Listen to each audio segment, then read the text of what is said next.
5, 4. I'm sorry. Freaking Jake over here. Oh my gosh. Okay. Time to And that's the podcast.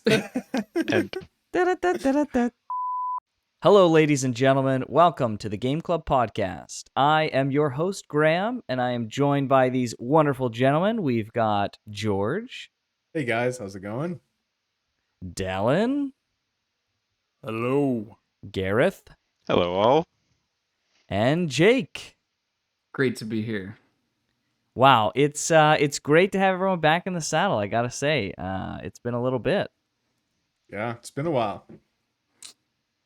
Well, we've got a great episode coming up today. We've played our month-long game that was selected by George. So, George, why don't you go ahead and give us some intro to what you picked for those who are just tuning in. What did you pick? A little bit about it, and maybe we'll start off like why you picked it. Yeah, so the game I picked was Spec Ops: The Line. It's a third-person shooter, kind of a military game. I do, it goes without saying, but I do want to tell everyone that we'll be anyone that's listening will be completely spoiling the game. So if you if you think at any point that you might want to play it, I highly suggest you play it first. I did think about how to kind of introduce it a little bit, and it was published by 2K. And let me just read the little blurb that they have about the game. And again, for anyone listening, if that sounds interesting to you in any way, I recommend you stop listening, go play it, and then come back. Yeah, it's super short. It's fairly short as well. Super short. Yeah, it's very short. Yeah. So it's like 3 paragraphs. It says, it's been 6 months since Dubai was wiped off the map by a cataclysmic sandstorm. Once the world's most fantastical city, Dubai is now its most opulent ruin. Ravaged by cataclysmic sandstorms, the city lies buried, reclaimed by the desert. Abandoned, it has become a no man's land for refugees and outlaws. While most people fled the now barren wasteland, U.S. Army Colonel John Conrad and the 33rd Infantry remained behind to protect those incapable of escape. Unable to contact anyone in Dubai, the world believed Conrad and his team dead, until they picked up a weak distress signal. As Captain Walker, you and your squad of Delta operators, I lost my spot here. As Captain Walker, you and your squad of Delta operators infiltrate the Tetris region to locate survivors. There, you and your men will experience... Well, actually, I'm not going to read this other part because it seems kind of spoilery. But anyways, that's what the game's about. You go in trying to see if there's any survivors in Dubai after these crazy sandstorms completely destroyed the city. And that's where it goes. The reason I picked it, I was trying to research games that kind of fit our criteria. We try for these monthly podcasts, pick somewhat shorter games so that anyone listening, we can cater to any sort of schedule, people that have, all month to play versus people only have a couple days. So we try to keep them somewhat short. This game is very short and definitely fit that criteria. And I heard a lot of people talking about kind of how it's... It doesn't. I try to stay as spoiler free as I could, and I was spoiled in a sense because I was reading about it, and people were saying that it's not, it's not what you initially think it is. Give it a chance, play it. Thankfully, most of the comments were spoiler free, the ones that I read. So I didn't know exactly what would come to happen in the game or in the story, but I knew that from the get go, what it, made itself out to be isn't what it ended up being in the end. And so that's kind of what piqued my interest. Nice. Yeah, I think it was a good pick. I remember hearing about this game back when it came out. Came out in an era when there was still like lots of Call of Duty, Battlefield. Like that was kind of the game people were playing. Mm-hmm. And I think at the time it really got overshadowed. It was like Spec Ops: The Line, and everyone's like, "Oh, great, another like shooter military game!" Like I can't believe it. But I think a lot of people were surprised when the word started to get out. People started playing. It's like this is not like a run and gun Call of Duty type of experience. I mean, it is in a sense, but it's it plays out from a story perspective much differently than you would expect. So it was a good pick. And it's also it's also riffing on the whole Call of Duty phenomenon psyche, I guess. Yeah. It's directly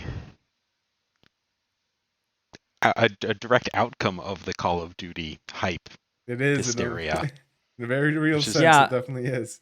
yeah. I don't know if this is like an overused term, but because I'm not 100% familiar with like exactly what this fully means, I guess, but would you say it's like a deconstruction of those kind of things? Like it takes what you would expect and kind of like brings it down to like more real elements and kind of builds it up in a different way? Yeah, it's got some very meta elements to it. Mhm. Like we had a meta podcast, actually, our last one. Not meta as in like the most what was it? Most popular. Yeah, most popular tactic or best Most tactic. effective tactics available. Yes, yeah.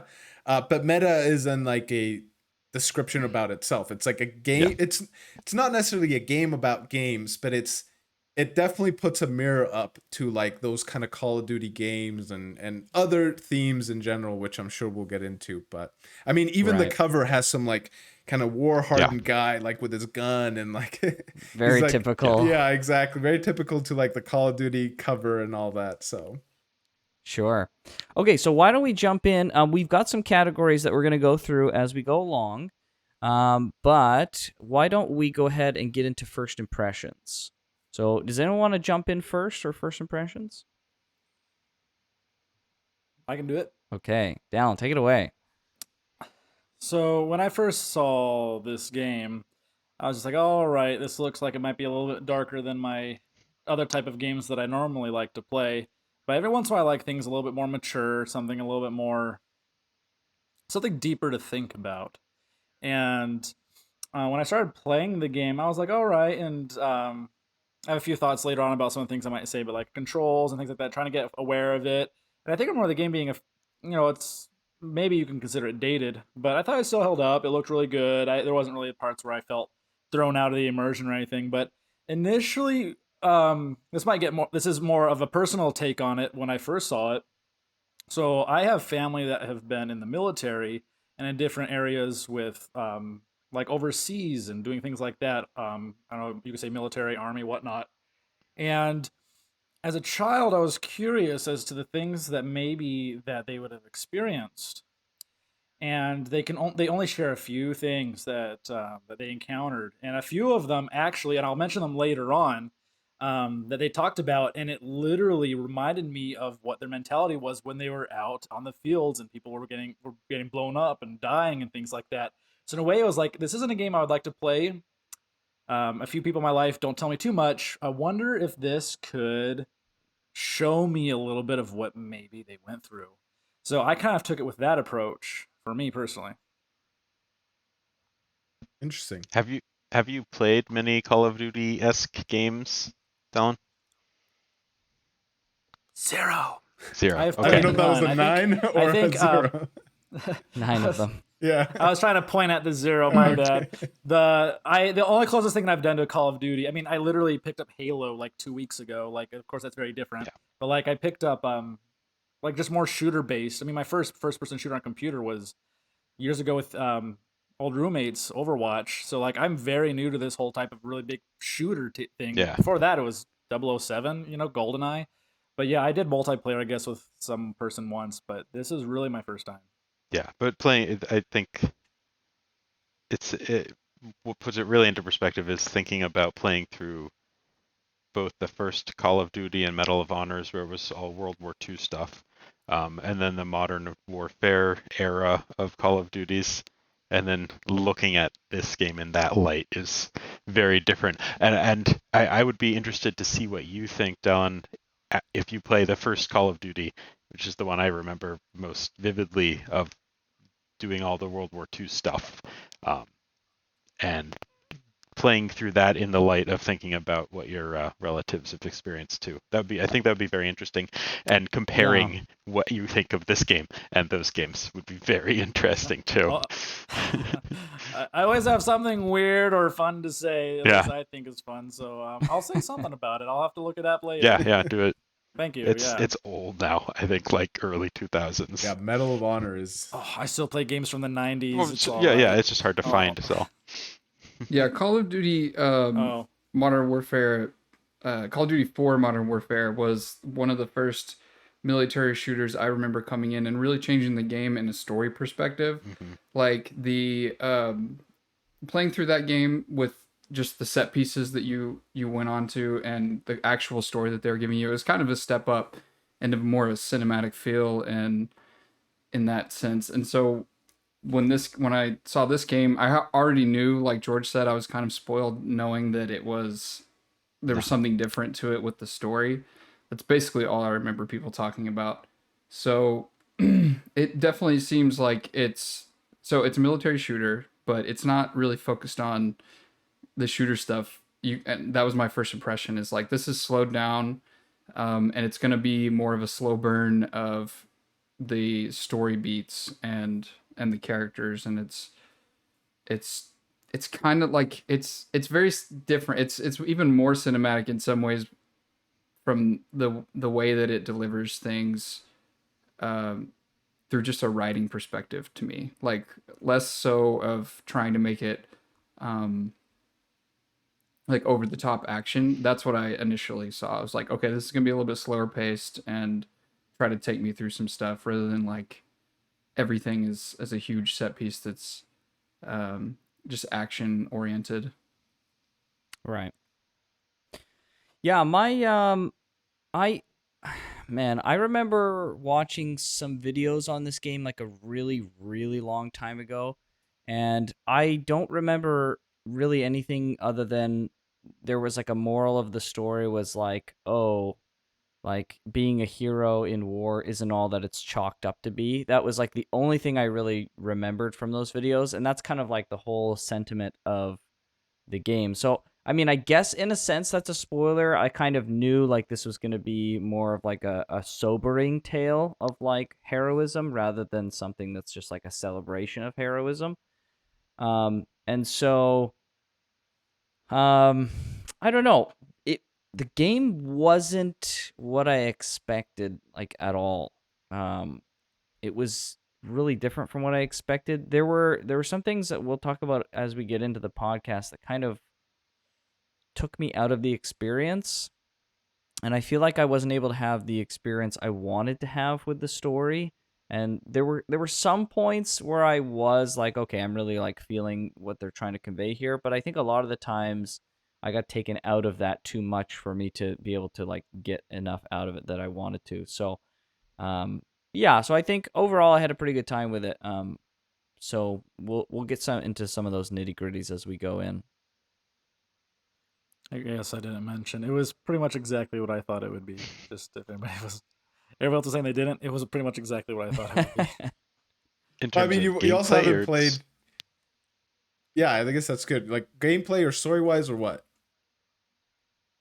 Oh, so I didn't know anything about this, but as soon as I played it, I don't know, there were some phrases that were said, and about like, there's a few parts later on where like they start talking about choices. I'm like, oh snap, this is gonna be like a choice-driven Mhm. game, and it almost drove me mad a few times. But there was a few times where I quickly was like, wait a minute, it's trying to question if I'm a good guy or a bad guy, and I'm like, and one of the first things I thought of was like, I am going to look for PTSD type behavior or people going through some type of shock.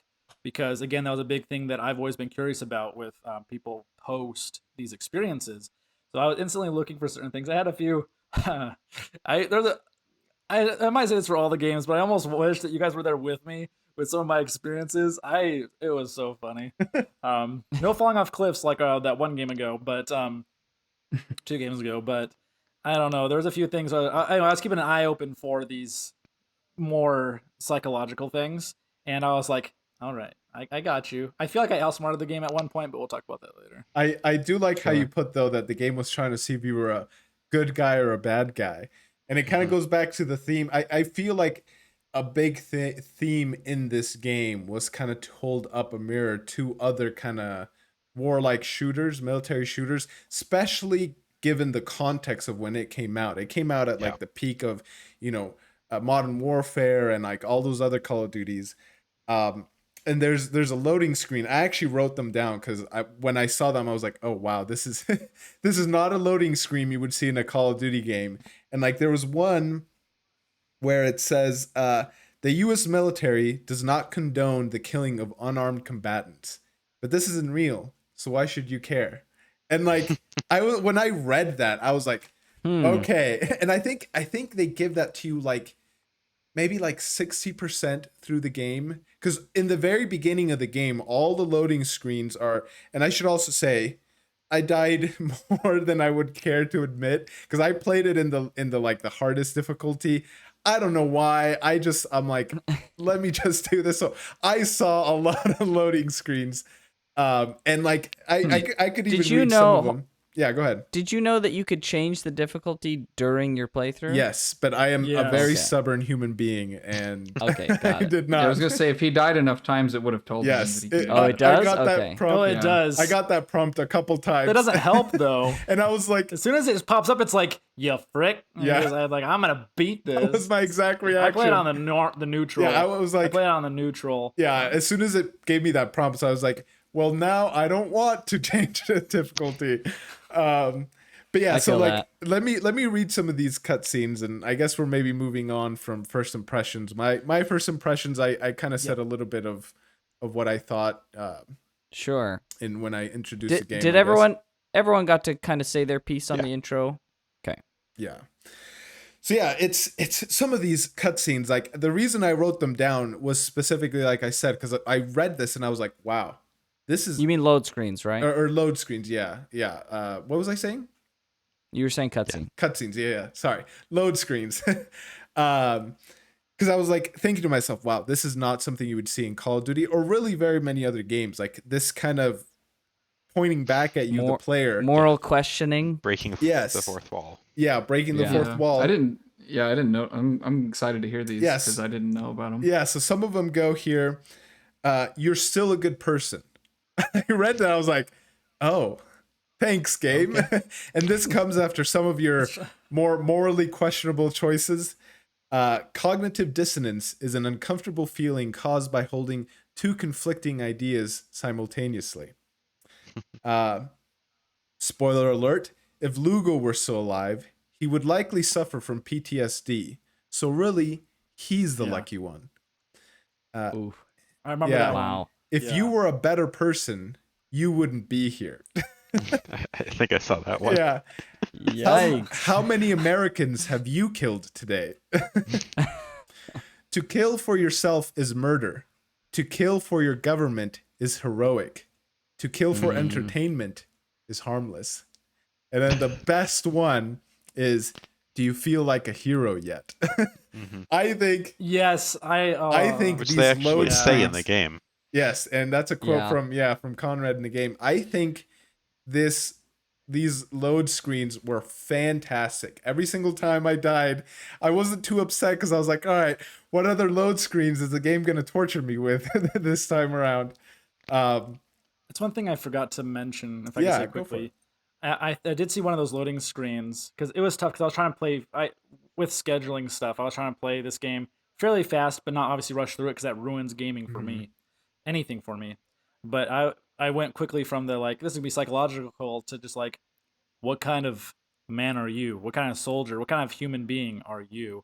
And I had to, I let certain things pan out in a certain way just to really see what was the best option, which one I liked most. I don't know if that made me feel any better, but yeah, there's a few situations about that, but I'll let other people mention about it. Did anybody else mention much about loading screens? I saw some of them, but some of them loaded too fast on my screen. I couldn't read them Yeah. all. Yeah, I've got a Yeah. SSD, so this game was made with HDDs in mind, so my load screens were like really fast. so Yeah, I wasn't don't think seeing I a lot saw of them. any. It is interesting though that now that you say those, besides maybe the one talking about this isn't real, I think most of that stuff is also conveyed to you from the radio man and like just other At certain points. stuff, other conversations you're hearing over the He makes radio fun as you're video going. games. They Yeah. kind of say some of that similar stuff, but it's very interesting to hear that because on one hand some of those are like trying to tell you it's okay, don't worry, but then other ones are like poking fun at you, like you're a horrible person and if you were a better person, you wouldn't be here. Like, what does that mean? Does that mean I wouldn't be playing this game? Like, I would be doing something more constructive with my life? I think or so. is it literally like, yeah, so Or what? Dubai? But, Is it Dubai? Yeah, we wouldn't be in yeah, Dubai or does at it mean all. like Yeah. because you didn't make the choice to come to Dubai, like, so that's where I think true. if this Right, stuff but is fourth wall breaking, then throughout it's the like talking about game- the player. But throughout the game, they're constantly like characters are constantly telling you to come. Like it's enough. We got to go back. Let's go back. Let's leave. Let's get out of here. Right? Maybe if you were a better person, you would have left earlier. Yeah, I think there's something a little bit deeper though to that, but I was just saying that's my Maybe. first impression of it. Did I almost want to look up now. Oh, just real quick. Has anybody looked up to see, like, does anything happen if you sit in an area for too long? I tested that a few times. I don't think so. And Yeah, I don't think so. bad things happened for one of them. Bad things happened for one of them.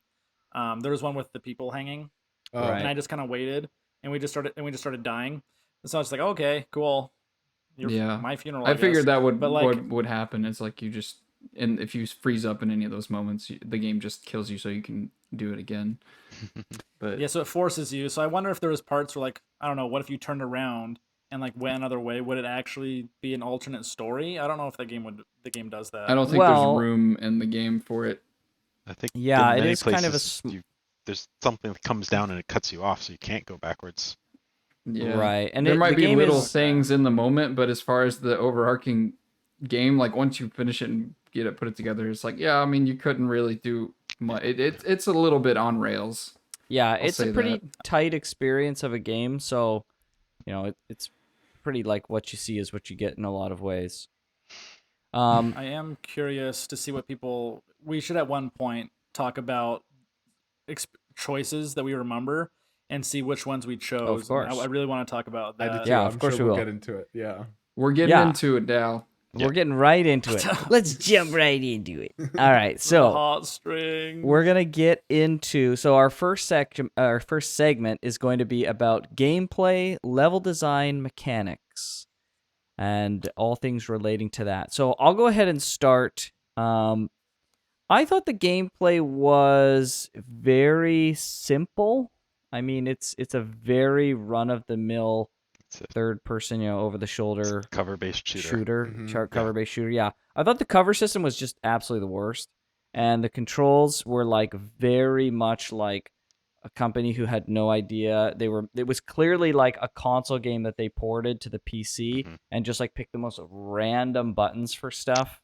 It was Yeah. like, to go over cover, to slide over cover, hit shift. I was like, shift? Like, Yeah, what? it was definitely built more for a controller. And then Yeah, changes like- also your melee button. Yeah, which- and you Yeah, can't and then it was like- unbind it. You can't like separate Yeah. them. Like you can't have one for melee and one for vaulting or whatever it's called. They're together. That was the Yeah. yeah. I think those are small potatoes, though, held up. to Yeah, the rest of the Definitely. game. for sure, of course. I mean, it's nothing, but it's like at the same time, I was like, this is clearly a console game from like a decade ago that they ported to PC. Like Mhm. it's very clear. But honestly, for as bad as the cover was, and the cover was not only clunky to like get in and out, and also being in cover at certain spots at certain angles would get you hit by stuff. Mhm. The cover didn't always like cover you properly. So there was a lot of problems with the cover system, and the movement in general was pretty clunky and slow. It felt like, especially like moving from segment to segment, running was slow. But as clunky as that was, none of that was like a deal breaker. It was just like something clunky you had to deal with, and it Yeah. wasn't too bad.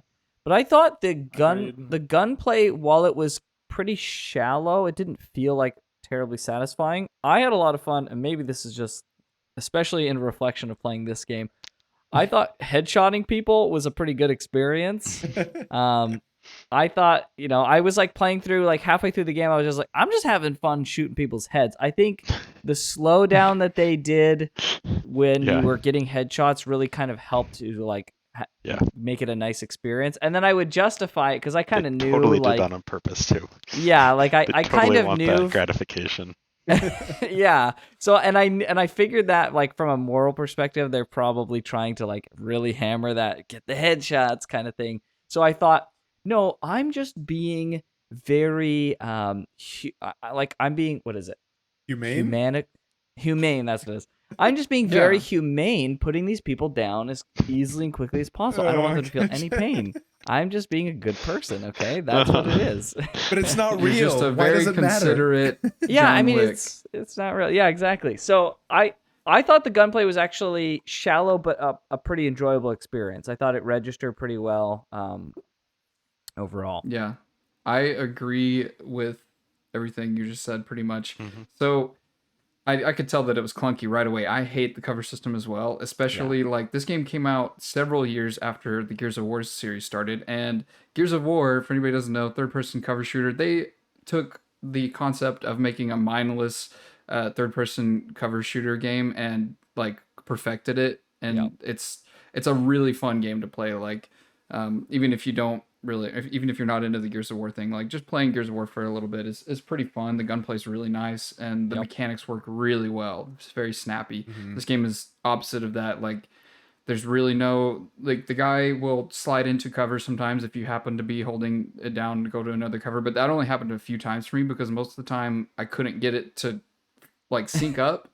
And almost every Yeah. time I died in this game was because my guy wouldn't get behind the cover for some reason. I don't know why. Like there's You're like you said, the walking angles were slowly weird. to cover, and you're just like, no, Yeah. like run, go quick, slide to it. We're getting shot. What are you doing? Yeah. So yeah, I agree with you that I could tell that it was going to be slow right off the bat. I'm like, okay, the movement, just walking is so slow in this game. And then the run is the weirdest thing. Like you get stuck in it, or Yeah. you can't get it to start at the right time. And I'll just echo pretty much everything you said about the gunplay. It was not groundbreaking by any means, especially from what we had even previous to this game coming out. I'm trying to take it into context. Right. But there were definitely moments when I was just like, I mean, it helped that we had to play it for this, but there were moments when I was definitely getting lost and just like I would just get in one spot and cover that was good, and just it's a shooting range. I mean, just like arcade shooting range. Just pick up whatever gun you find laying around that you like and go to town. And I definitely got lost a few times in the fun of that. It's just like when you weren't in cover and doing that, it was pretty frustrating. Yeah, But it's interesting that a game that was so clunky and had such shallow shooting also could create such a good flow state of just shooting in general. It was kind of an interesting juxtaposition. yeah, Yeah, and the enemies that you face too were like, I guess they would be similar in real life, not that it's worthy of comparison gameplay wise, but like it was either you were shooting a sniper, you were shooting like a gunman, or the only other variants was like a shotgunner or a knife guy. I forget what they're called. Like that Well, would there rush was you. there was the heavies, right? Oh, and the heavies. I Heavies guess too. that's true. So yeah, I guess maybe there's a Yeah. little bit more. But yeah, there's the heavies and then like the halfway heavies, yeah. like through the last third of the Yeah. game. Yeah. It was definitely Somewhat realistic. It was definitely very clunky though, and like I said, I played in hardest mode, so I don't know how it was in like some of the easier ones. But one thing that I did appreciate is that they force you to be kind of conservative with your ammo and like kind of pick your fights a little bit, because I'm from your nodding your head sounds like maybe it's the same thing throughout all difficulties, because I found myself running out of ammo pretty like quite a lot. And I'd see Constantly. like a gun on the ground, and I'm like, okay, like I can see the enemies are kind of reloading. Let me like get out of cover and run to that gun, pick it up, and switch out my guns, and then get back into cover. And I had to do that quite a bit because I was constantly running out of ammo. So I did. That was a little bit that kind of added a little bit It more makes flavor. you pick up other guns and play them. Yes, yeah. Whereas like Yeah. other games, I think that's is- the point of that. Yeah, other games is just like Halo does a little bit of that too, where it forces you to pick up other guns. But I played also a lot of other shooters where it's like you find the one you want, and you could pretty much do the entire game with that setup. So Yep. I did like that. But other than that, it was like yeah, it was very clunky. It made me frustrated a couple times. I'm very stubborn, so I found like the two guns that I liked, and I just held on to them with an iron grip. And it was really a big problem at the beginning of the game. I was constantly like really close or like full out of ammo, and so I think the first like half of the game, I was like, man, the ammo economy in this game is really bad. But I could have just solved that by picking up other guns. Yeah. But by the latter half of the game, when everyone else is using those guns, you don't have any more ammo problems at all. So Yeah. yeah. Which ones were you playing with? Do you remember? Oh, the one that you have at the Describe beginning, them. The M4, I it's think. got a Yeah, M4. 120 bullet clip, or is like how much you can have max. So it's that one, and then there was another one that had an optional scope. You could flick the scope on and off. Was the FAMAS, I think? Oh, yeah, I like that Yeah. one. Yeah, it was really good. It would kill in like one shot with headshots for most of the I characters. don't think it was a FAMAS. It was a single. It was a It single. was the 417. Yeah. Oh, okay. Yeah, I think it was I a don't know what it's 417. Yeah, but it had What- like 50 or 60 like bullets in its like ammo reservoir. I'm just absolutely the worst with guns. I'm Canadian after all. So I don't, sorry Americans. There were only Um, like 10 total. Yeah, Yeah, it wasn't that many. I saw the only gun that I like saw, and I was, oh wait, no, there's two actually. Now I'm thinking about it. So there was the Desert Eagle, which I've heard of, and there was the Scar, which is in like a ton of different like battle royale Yeah, games. Scar I've And played, so. AK-47 Yeah, too, it's a though. big game. I'm sure you recognize AK-47 Yes. was that in there? Yeah. Yes. I didn't pick it Yeah, up. if AK it was like one that I used the Yeah. majority of because a lot of the enemies are enemies had using AKs. Yeah. Especially in the middle, like almost all the beginning. enemies. I didn't pick it up. I like the one with the alternate lob, the 3 lobbing ones. You could change it Okay. to a lob. A grenade. I saw Yeah, that that one. was the That Scar. one. Yeah, I think that was a Scar. Also used the Scar and then a also lot. the special forces. They had the special forces with the orange helmets. I forgot what that one was called, but it was like a stubbier gun with a bigger back. Yeah. And that one was just like a super cool machine gun. That one just tore through. Yeah. Oh, I guess Nice. I'm talking. Maybe I can talk about my gameplay experience. So, For sure, of course. Of course. The controls were weird. I got used to it and I fell in love with it. Like, it was fine. When a game's clunky, I get used to it. But here's a little bit of journal entries from the adventures of with me. So I was walking along and right in the beginning, and all of a sudden a thing pops up and it says execute, and I'm like, okay, I wonder what we're going to be executing here. We're trying to find people, like, we're going to execute something, go. As soon as I hit the button, This it poor pans man on the down, ground. and I snap this guy's neck, and I'm like, oh.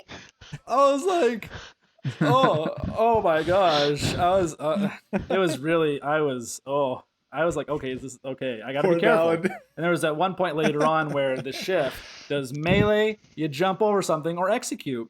Well, I thought I took out some guys, and there was a little bit of like a cafeteria area, and I tried to vault over it.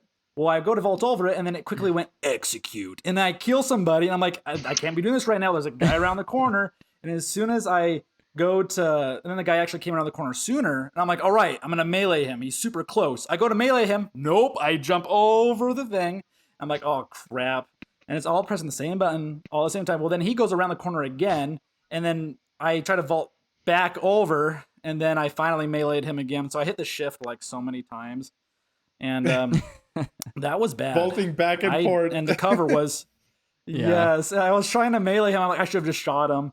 But yeah, the controls, a few parts, I died more in cover than out in the open.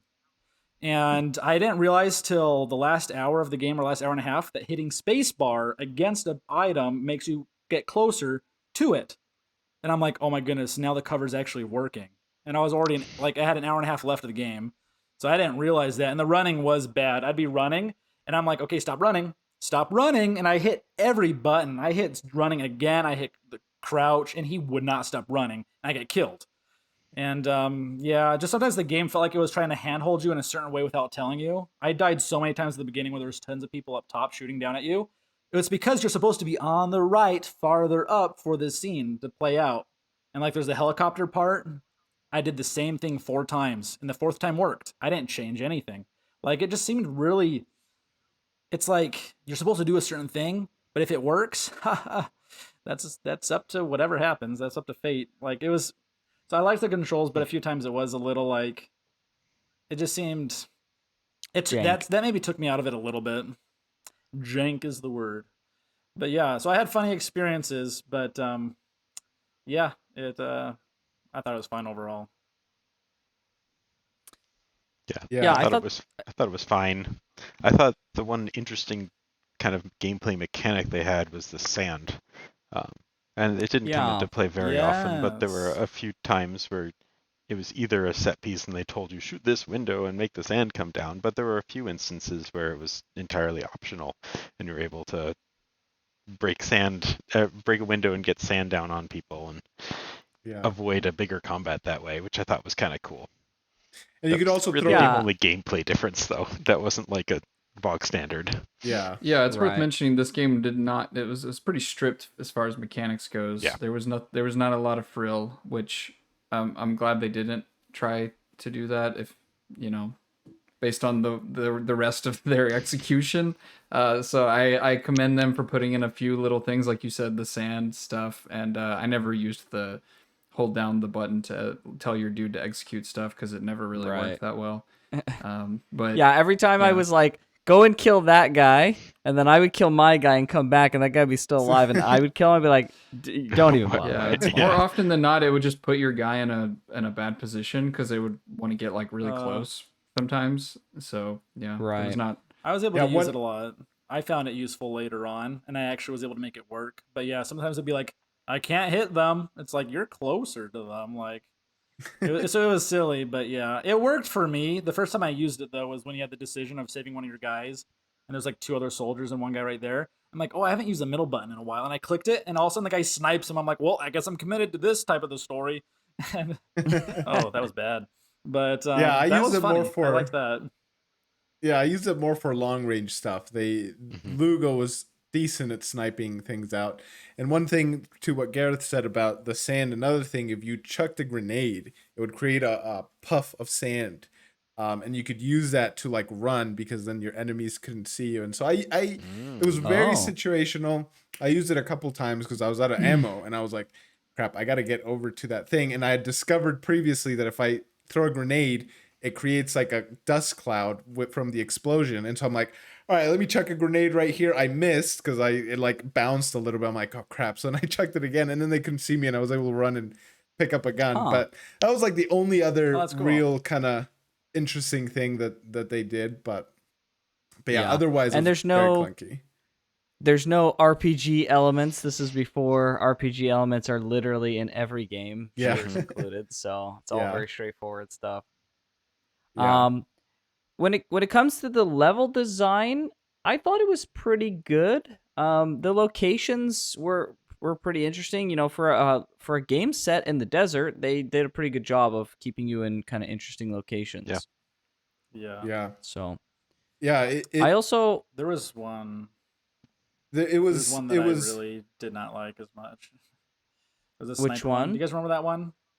Remember the one Sniper where one. you just go up and it's like, so right as you go out and there's like you could sneak up on them and then all of a sudden light flashes in the stadium. You're trying to get the water trucks, and the the light yes. flashes you can't Mhm. see. There's snipers Yes. everywhere and no coverage. I had to sprint a bunch, but as soon as you sprint to a certain spot, if you do any more sprinting, you're instantly dead. So it was like, guess you have to sprint there, and then you had to like guess, and that was cool when I got the hang of it. But that's where I used the middle click for Luca, like getting snipers. But I died so much there. I didn't have any problems with cover there, but I definitely was frustrated trying to find where all the snipers were. It was really annoying. Like I was just like, oh man, it's so hard to see. Like the contrast and lighting here is really bad, and I had a lot of problem finding them. But once I found them, it was fine. Yeah. For me, as far as like the levels, it was very, very linear. You didn't really have too much exploring to do. I tried to take my time a little bit and find as many of the intel pieces as I could. Looking back, I'd have to check the thing, but I think it told me I have like 70%, so I missed a decent chunk still. But yeah, the levels were pretty straightforward and linear. But what I did like is that they were kind of all different from each other. Like one time you're in the aquarium, another time you're in like some hotel or something, and there's like a statue of a giraffe like painted in glass or whatever. Yes. Yeah, and then like and at one point you're like walking like underneath some building, and there's the American flag, and then like the faces of people, and like their eyes are like burnt out, and there was like a shooting gallery of people that had been executed and all this stuff. So there was definitely a lot of variance in the way the levels looked, and I like that. It kind of kept me kind of going. And in the beginning, it did a decent way of kind of making me curious as like, okay, like why are all these people dead here, executed? Why are all these eyes burnt out and stuff? And some of the scenes Right. were pretty graphic, especially by Mhm. 2008 standards and the graphics you could get back then. They were pretty graphic scenes, some of them, but I mean, it definitely kept me interested. So I guess it did its job. Yeah, I Um, think the levels were serviceable to the gameplay and to the feeling of the story and the journey as well. The thing that struck me immediately, well, not super immediately, but like the first part, you go and you get past the opening part and you go into the building, right? And then you come out the other side of the building. And mind you, I don't think you've climbed up anything, but then when you come out on the other side and you're basically starting the journey, it's a huge hole. So I'm like, okay, this is fantastical a little bit because you're the perspective of like, and I don't know, like obviously there's the sandstorm thing going on, but I was like, I kind of doubt that like the sandstorm rolled through here where an earthquake happened and there was like a sinkhole and all these buildings would still be up like this. So it made me feel like it was a wonderland at that point, but it was still very, but everybody was like just pretending like it was fine. right. So in that aspect, I really thought that was cool, and that was the first part where they show that to you. And then there's a few other little things, but yeah, that the level design was fine. It worked great for like funneling dudes to you to shoot, and just giving you environments to walk through and look at. I really liked the sandstorm mechanic. At first, I thought it was just that it was like disrupting your vision. I was like, okay, this is like it's a whatever mechanic. But I found out like later, like maybe like halfway or a third left through the game, that if you were trying to shoot in the sandstorm, like you could not, like your accuracy was really bad. Your bullets would be swept away and stuff like that. I thought that was actually pretty cool. I was like, okay, this is, we're gonna have to get close or it really feels like the proper cover all the time. Like it's like a 360 cover, really, where you can get close to people and take them out close quarters. So I thought that was pretty cool, even though it was kind of like it wasn't necessarily understated. I mean, it's a sandstorm. It's difficult to understate that, but it was kind of like a subtle thing that they added. It was a nice touch. Mm-hmm. Yeah, definitely. All right. Well, if no one has anything else to say, then we're going to move on to the next section. This is probably going to be our biggest section about it, which is story, characters, plot, background, and etc. Oh, Yeah, boy. basically the rest of the conversation. Yeah. Yeah. Basically, What the are rest the- of our what's the other conversation. What are the other topics we have to talk about?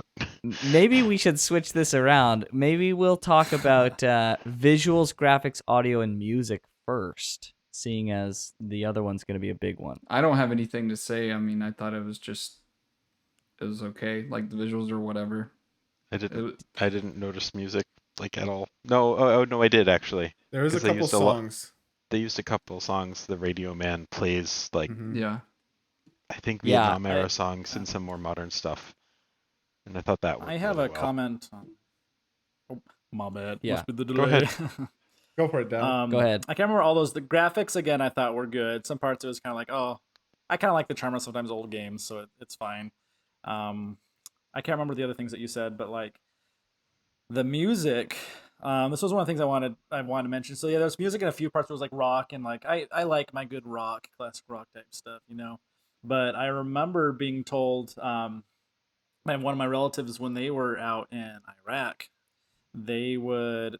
I can't remember if they did this. They had people that did it, or they really wanted to do this. But they wanted to find like where their opponents were when they'd go through the streets, blasting hardcore AC/DC, just any type of like just rock music while on a tank, just blasting it out on speakers while blasting and taking out the enemies. And Jeez. so when That's legit. Okay. yeah, so like I was like, so when I heard them playing music, they're like, who's this sick person? I'm like, I've actually heard people that have done like in the forces where they're like, they just Actually want to doing take that. out the enemy on like a blazing fiery, like just like steed, They just wanted it to just be like, so when I heard the rock music, I was like, dang, this actually sounds similar to some things I've heard about people wanting it to be like, I want it to be done, but I want it to be in a blaze of glory. So Wow. I thought that was interesting. Yeah. It just kind of reminds me of the helicopter sequence where the helicopter is pumping out. I forget what it is. It's It's a an classic. opera. It's a Yeah, classical piece. Yeah, yeah. which When I you're thought being was really chased kind and of it's like cool. yeah. Yeah, I remember that part Yeah, too. I thought the same thing when there's a lot of the different segments where you're like fighting and there's some like crazy music playing and it's like really loud. And I just thought like my first thought was like, yeah, I guess this could absolutely be a thing that happens. Like Hmm. if you're in like a war situation, anything could really be happening. So like you're losing, audio sensory as you're going through this level because the music is blaring. Like it's just like music can create such a like escape from reality when you're Hmm. doing something. So like you could be doing like listening to music while you're cooking or like doing something that you don't want to be doing, and it kind of takes you out of the moment, or like even like transports you. I've even like when you're, I mean, maybe this is a little silly, but sometimes like when you're watching like a show and you're like really into like the finale or like some important moment of the show, and you're just like you forget about everything, and like this moment in the show is everything, right? And so you kind of like get sucked in and you're like, wait, there was like groceries I need to get today, like there are all these like things that I'm Yep. forgetting about, right? But the music, like it would be, I mean, obviously I can not even like a fractionally understand this, but it would be so interesting, the juxtaposition of like you're in this life or death situation and this music is kind of partially taking you out of that, like almost like taking off the edge, I guess, of like I kind of this have the opposite. Uh, madly crazy scenario that you may be in a reality perspective.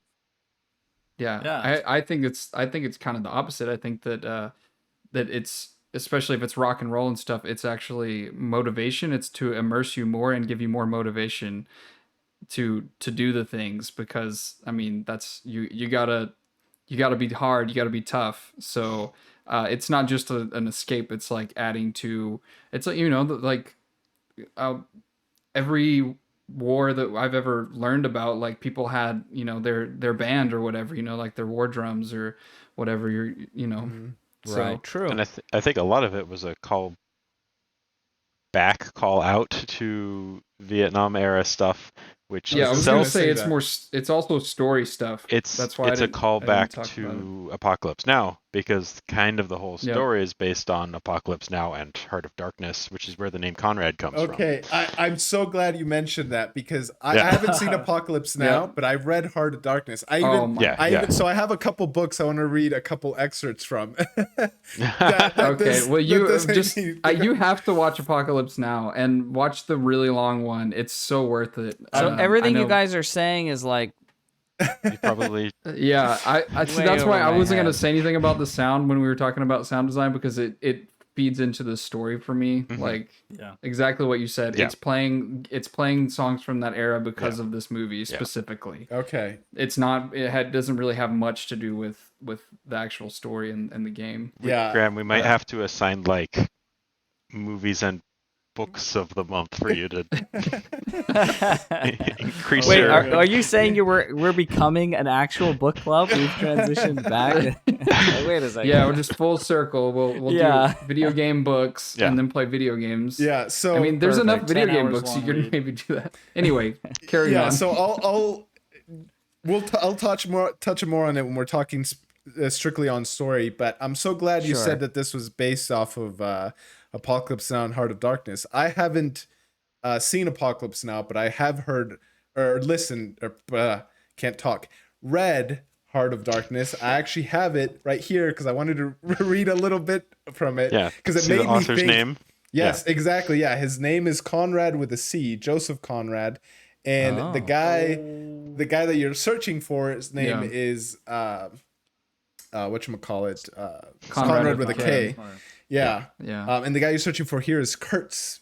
Kurtz. I don't know. Maybe that's Mhm. not a thing. But when I was Also, playing the game, just yeah, since we're talking about influence, also Dante's Inferno was something that I was, haven't read that, but yeah. I'd love to hear Oh, your thoughts yeah. about that. But yeah, like okay, but continue. yeah, Yeah. it starts off, the game starts off, the first loading screen is playing the Star Spangled Banner, but it was like Jimi Hendrix's version at Woodstock to protest the Vietnam War. And so like that's it was so interesting to me, and maybe I'm sure this game has so much symbolism behind it. I'm sure it was intentional, but it was interesting to me that I'm sitting down to play a war game, and the first thing that they show me is the American flag upside down, which is like Boy Scouts here from way back in the day. It's a sign of distress when the American flag is that way. And they were playing Jimi Hendrix's kind of protest to the Vietnam War, which was, you know, a terrible, terrible war. And I have a book that I'm going to read from it, a tiny little thing about it as well, from the Vietnam War. And I was like, wow, this is such a like, what a weird way to start a war game, where I'm like, it's like war, you know, it's protesting war with its symbolism while presenting me a war game. I don't know. That was really odd. I felt like an anti-war game after a while. I was like, wait, I'm playing a war game, but it's like totally it's like is. anti-war at the same time. Yeah. And like that was the first. I'm talking right now about songs. That was the first song that kind of hit me. There's also another song in the later down, and there's kind of a building on fire, which I'm sure we'll get to that scene. That song from that scene has been stuck in my head since I beat the game like a week ago. It keeps coming back. I don't know why, but it's a really eerie kind of song, and then like and you know, music allows you to emotionally attach yourself to stuff, and it really emotionally attached me to that scene. And so I think that was fantastic. And then two, kind of the pumping beat of the very last song when Conrad's kind of asking you to make a decision, which I'm sure also we'll get into. That kind of pumping beat really, like, along with him counting, and I don't want to get too much into this because we'll talk about this more, but it also made me feel like kind of heavy. I was like, frick, I have to make a decision, you know? But okay, we'll get into that later. But that's the only thing I have to say about music. Graphics, I mean, for a 2008 game, graphics were decent. And yeah, and then song-wise, you know, those were the three moments where I really tuned into the music. There was also a helicopter scene you mentioned, Gareth, where it's like opera and you're like running and getting like rockets shot at you. That was also one that stood out. But then the rest of the songs, I don't remember too much. So I don't really have a lot to say about those. Remember the menu? So remember when you said the menu, the Jimi Hendrix? I ended up picking up again later, and the visual, that transition, by the way, the main screen, the loading screen, as soon as you press play in the beginning, it goes straight into the first shot of the game. Love that. Love that right cool. away. And but then if you go back and play it again later, there's what was that? Yeah, go ahead. Oh, okay. No, sorry. You piqued my interest. If you go on again later in the game, all of a sudden you'll see the flag torn up more, and it's a sadder version of that song with a guy that maybe you killed, and birds are eating him. Yep. And then when you beat the game, there's nothing. Yep. And I felt bad afterwards, but geez, like, oh my gosh, what have I done? That was a really nice touch. That was a super. Did you know that the main menu screen is also an active scene where if you click on the intel, it'll pan over to another side of that room, and it'll have all these objects that you can scroll around on. I had no idea. No loading screen. Outside thing, yeah. It just the camera pans over and it has all the different intel items you've found. And I think when you go to a chapter select, it also pans to like a diorama. Yes. Yeah. Yep. It's really cool. It's like. Yeah. I didn't know about the Jimi Hendrix version of the song and like the symbolism behind it. I just remember starting the game and being like, oh hey, it's the American song. It's because you're Canadian. You don't have this. You don't have our Vietnam baggage over here. Yeah, you guys are like we all talking. know this stuff, and we're generations removed from it. Yeah. Like you guys are all talking about all this like. Yeah, you guys are talking about all this like Vietnam and like the intensity and all this other like stuff, and I'm just like, am I just not learned? Am I not a learned person? I mean, to be fair, I know very little about history. Like, history is not like my thing. I'm much more of a modern. You're just looking forward too much. Yeah, I'm a very my knowledge set. Like, I used to not be. I was like aloof to like politics and and history and all that stuff. I've become much more ingrained in like current world events rather than history. But so that's it's like, is it because I'm Canadian, or is it because I don't know jack about history? I'm sure it's a little bit of both. I'm sure it's both. You know more Canadian history than we do, so. I mean, I guess maybe by default, I guess. Careful. Yeah. All right. But for example, we read the things they carried in, I think, high school, maybe, probably early high school. I think we read that too. I didn't read that in high school. I read that by my own choice, by my own volition. But yeah, I'm sure that was. I can see this being assigned a high school read. We studied in one of my English classes. We studied that song, "Bye Bye Miss American Pie." Yeah. And that song has like all these references to all the pop culture stuff, and it has a lot of stuff about Vietnam and all this other things. So I only know the like Weird Al symbolism. version of that was Star Wars. Oh, Don't mention Star Wars around Dallin. Don't mention Star Wars around Dallin. We don't want to derail the entire podcast. This is a Spec Ops The Line podcast, Dallin. Try and keep it contained, okay? Do we have more to say about music and such? I don't think so. I think that's where we're at. We're We're good for there. no, we need to get into the story. Yeah. Oh boy. Yeah, well, that's what Yeah, I'm baby. saying. We're done with the We got visuals, no time graphics. left. So, Almost. We've got an hour no left time of to our go. podcast. That's just enough time to really get into the story, characters, plot, background. Let's get into it. So, I mean, okay, maybe I'll go first, so that way I can just do this after and listen to everyone else's opinions. Because I feel like mine's gonna be really short. So if no one minds, I'm gonna jump right in. Yeah, go for it. Yeah, shoot. So I wanted to. There were a couple of points in the game, one point in particular, maybe two, where I really was getting like sucked into the story, and I was like, okay, I see the conveyance they're trying to have, and I'm feeling the emotion that they want, at least in part what they want me to be feeling. I don't know a lot about maybe that is because my background of being Canadian and just not being a lot in tune with history, but like I didn't connect with a lot of the things that were happening, or a lot of like maybe the more subtle contexts. There was a point where you are using, I didn't realize that there were some things that like were obviously choices and some things that were maybe less obvious choices. And so like the one where you shoot a thing up into the air and it's like raining down The white phosphorus. white phosphorus. That's not a choice in the game. Okay, so forces you to do that. I'm You glad die- that's not a. Yeah, I tried multiple tried times. That's what I to beat it, and you die instantly. Yeah, I tried not to do Okay. it, and I died like twice. I was tried- Like, okay.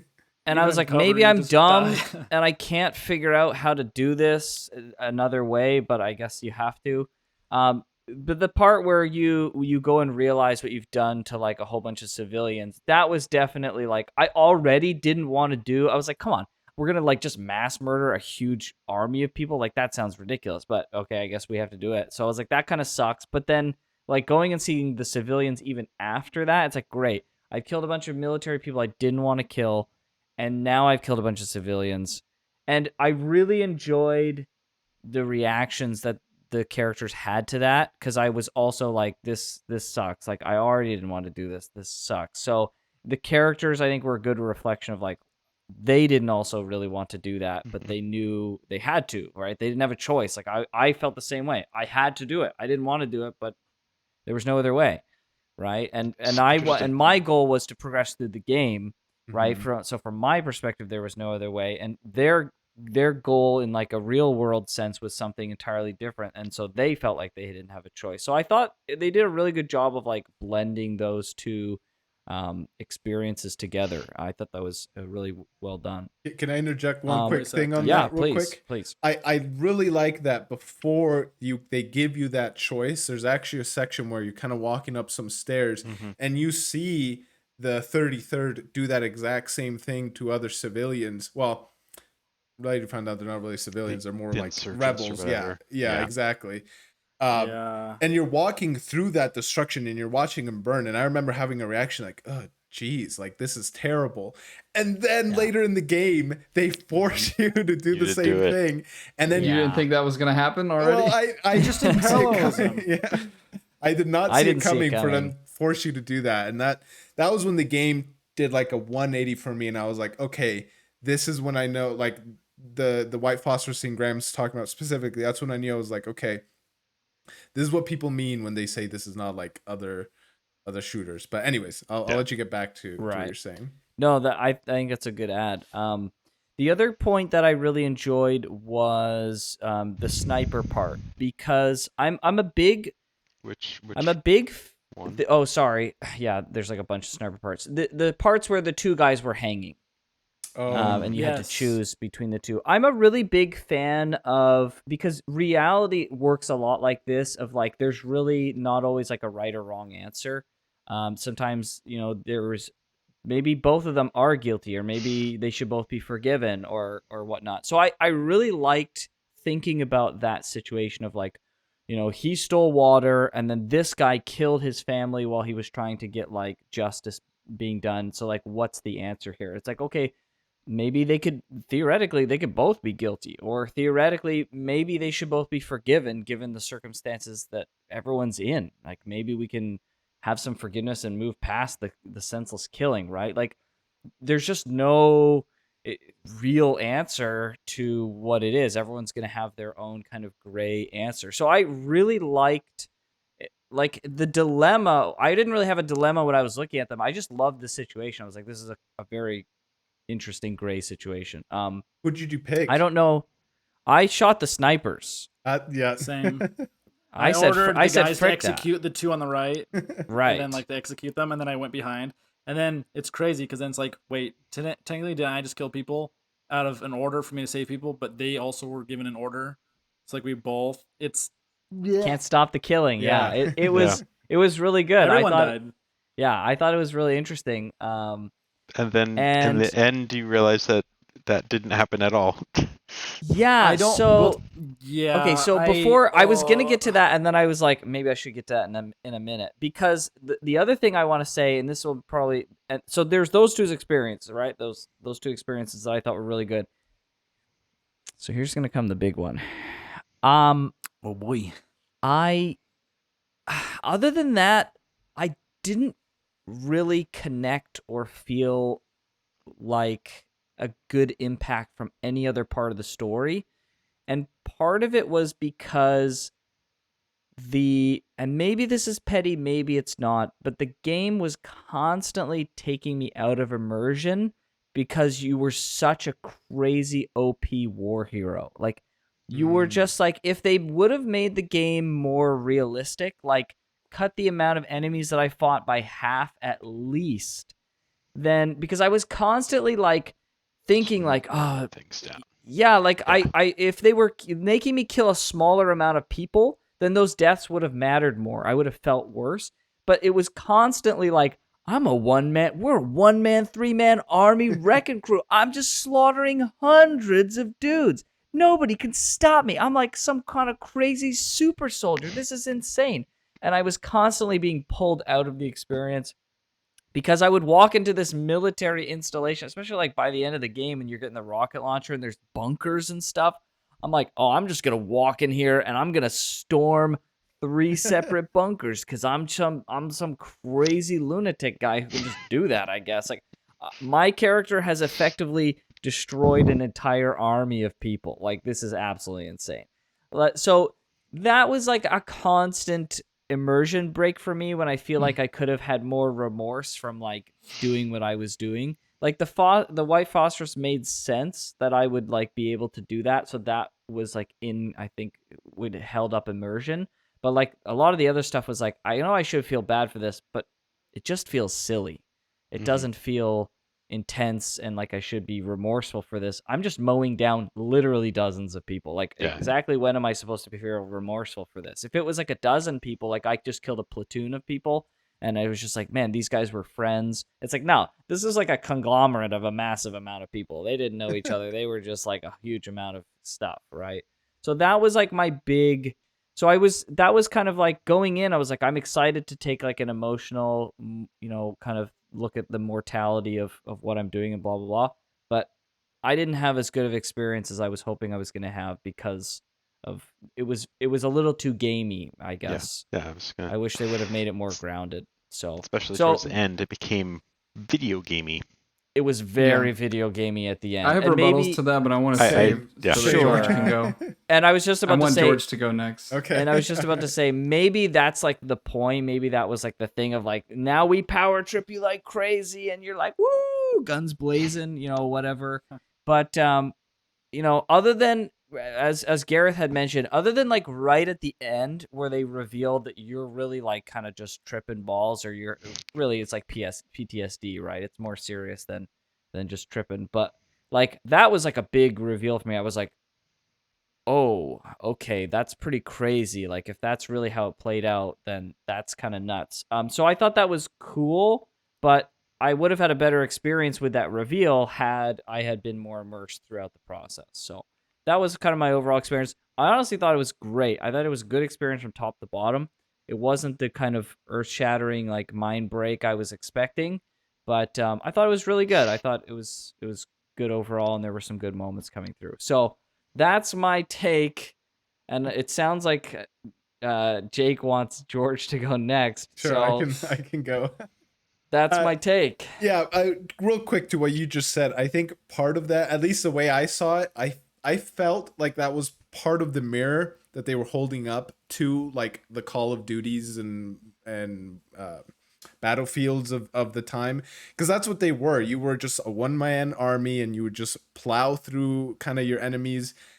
So the gameplay is much different in Call of Duty, so that's why I think it doesn't feel as gamey, but it definitely felt gamey, which I think was the intent. Maybe I'm reading too much into it, but I there's so many parallels in which they're holding up a mirror to these kind of games that I see that as just one more addition to that.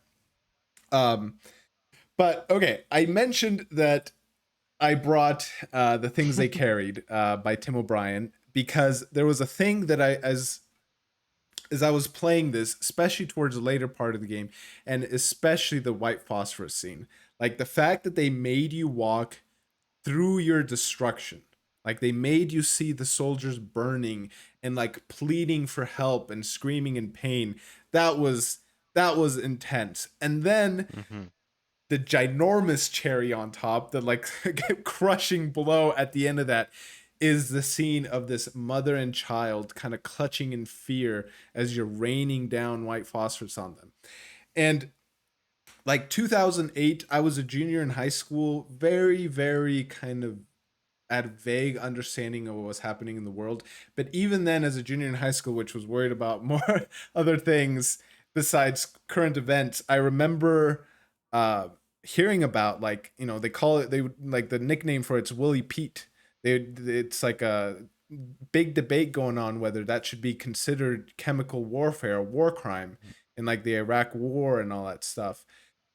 And then the fact that this game had kind of the balls, the audacity to put it in such a like real life situation like this for you and showing you the destruction it can done, I was just like blown away, because I kept trying to think to myself, all right, this came out in 2008. It's now 2021. Like, how have things changed? What was happening back then that made this that much more of a kind of a staple? But so the Things They Carried, it's like a semi autobiographical recollection of the Vietnam War by the author himself, Tim O'Brien. And one of the chapters, it's called How to Tell a True War Story. He talks about the difference between fact truth and truth, and like how they're kind of a little bit different. And so this is what he says about how to tell a true war story. A true war story is never moral. It does not instruct, nor encourage virtue, nor suggest models of proper human behavior, nor restrain men from doing the things men have always done. If a story seems moral, do not believe it. If at the end of a war story you feel uplifted, or if you feel that some small bit of rectitude has been salvaged from the larger waste, then you have been made the victim of a very old and terrible lie. There is no rectitude whatsoever. There is no virtue. As a first rule of thumb, therefore, you can tell a true war story by its absolute and uncompromising allegiance to obscenity and evil. You can tell a true war story if it embarrasses you. If you don't care for obscenity, you don't care for the truth. And I think this game captures that in a very real sense. Now, I do personally, I mean, I've never been in war. I've never been in a terrible situation like this, so I can't. Maybe my view is flawed, but I do think that in certain themes, you know, a war story could uplift you. I see war story more as like a tool to deliver certain messages, but as an overall whole to war in general, even like, you know, what we tend to call the righteous wars, like World War I, World War II, where you're fighting a clear evil that wants to take the world. Even then, you know, you hear the stories of these people and just the terribleness that just happened to them and that they live and carry for the rest of their lives. And I think this game does a fantastic job of that. I think it definitely, you know, definitely puts the obscenity and evil right in your face at very many times throughout the game, and it makes you make clear choices. And what I liked is that none of the choices are what I would call a good choice. It was kind of a choice, like, you know, pick your poison. Like, what two of these two choices do you want to make? That's gonna be, that's gonna suck. And there's, I struggle how to say this part in for two reasons. One, I know I'm gonna forget something. And I'm gonna remember it after the fact when other people are talking. But two, I want to leave this specific part as spoiler free as I can for those who haven't watched Attack on Titan. But there's a character in Attack on Titan who, much like Walker in this sense, commits war crimes, so to speak, and his psyche breaks, and he creates a second persona for himself to kind of hide the fact that he did all these terrible things. And even now in kind of season 4, you truly learn how that absolutely tore him up inside, and how he basically worked up this separate persona to make himself feel better. And I see that mirror in Walker a lot. He committed war crimes, and really I think the turning point is that white phosphorus scene where his psyche just absolutely snaps. He just realized that he killed, you know, one, he was in the wrong. These people were trying to help this subsection of the 33rd. And then two, he killed innocents, people who, you know, were not doing anything wrong. And I think at that point his psyche breaks, and you can really see throughout the rest of the story as he's trying to come to terms with that, and he's listening to Conrad in his head. And at one point he even says, you know, welcome to hell. That's what Conrad tells Walker. And that scene that I talk about where the song is still stuck in my head is after the helicopter scene, you wake up, so to speak, and you see this bridge burning.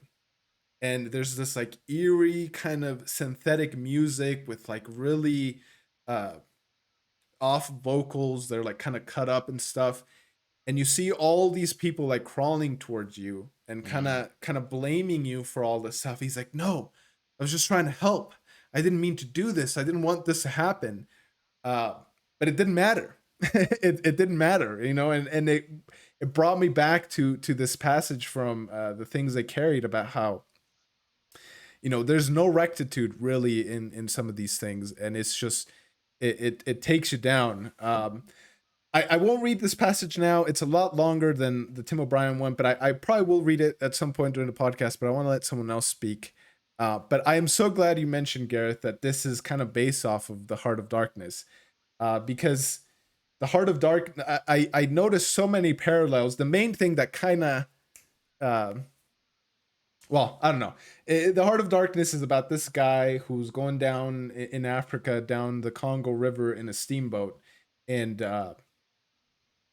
he's hearing all these people talk about Kurtz, and as he's getting closer to this person who everyone reveres kind of as a god, and the natives there revere as a god, and it turns out Kurtz is kind of this terrible person.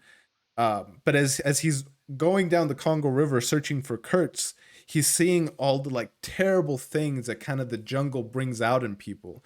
And as he's kind of descending deeper into the heart of darkness, he's seeing like evil more and more and more and more till he gets kind of to, in a way, what the source of evil is Kurtz.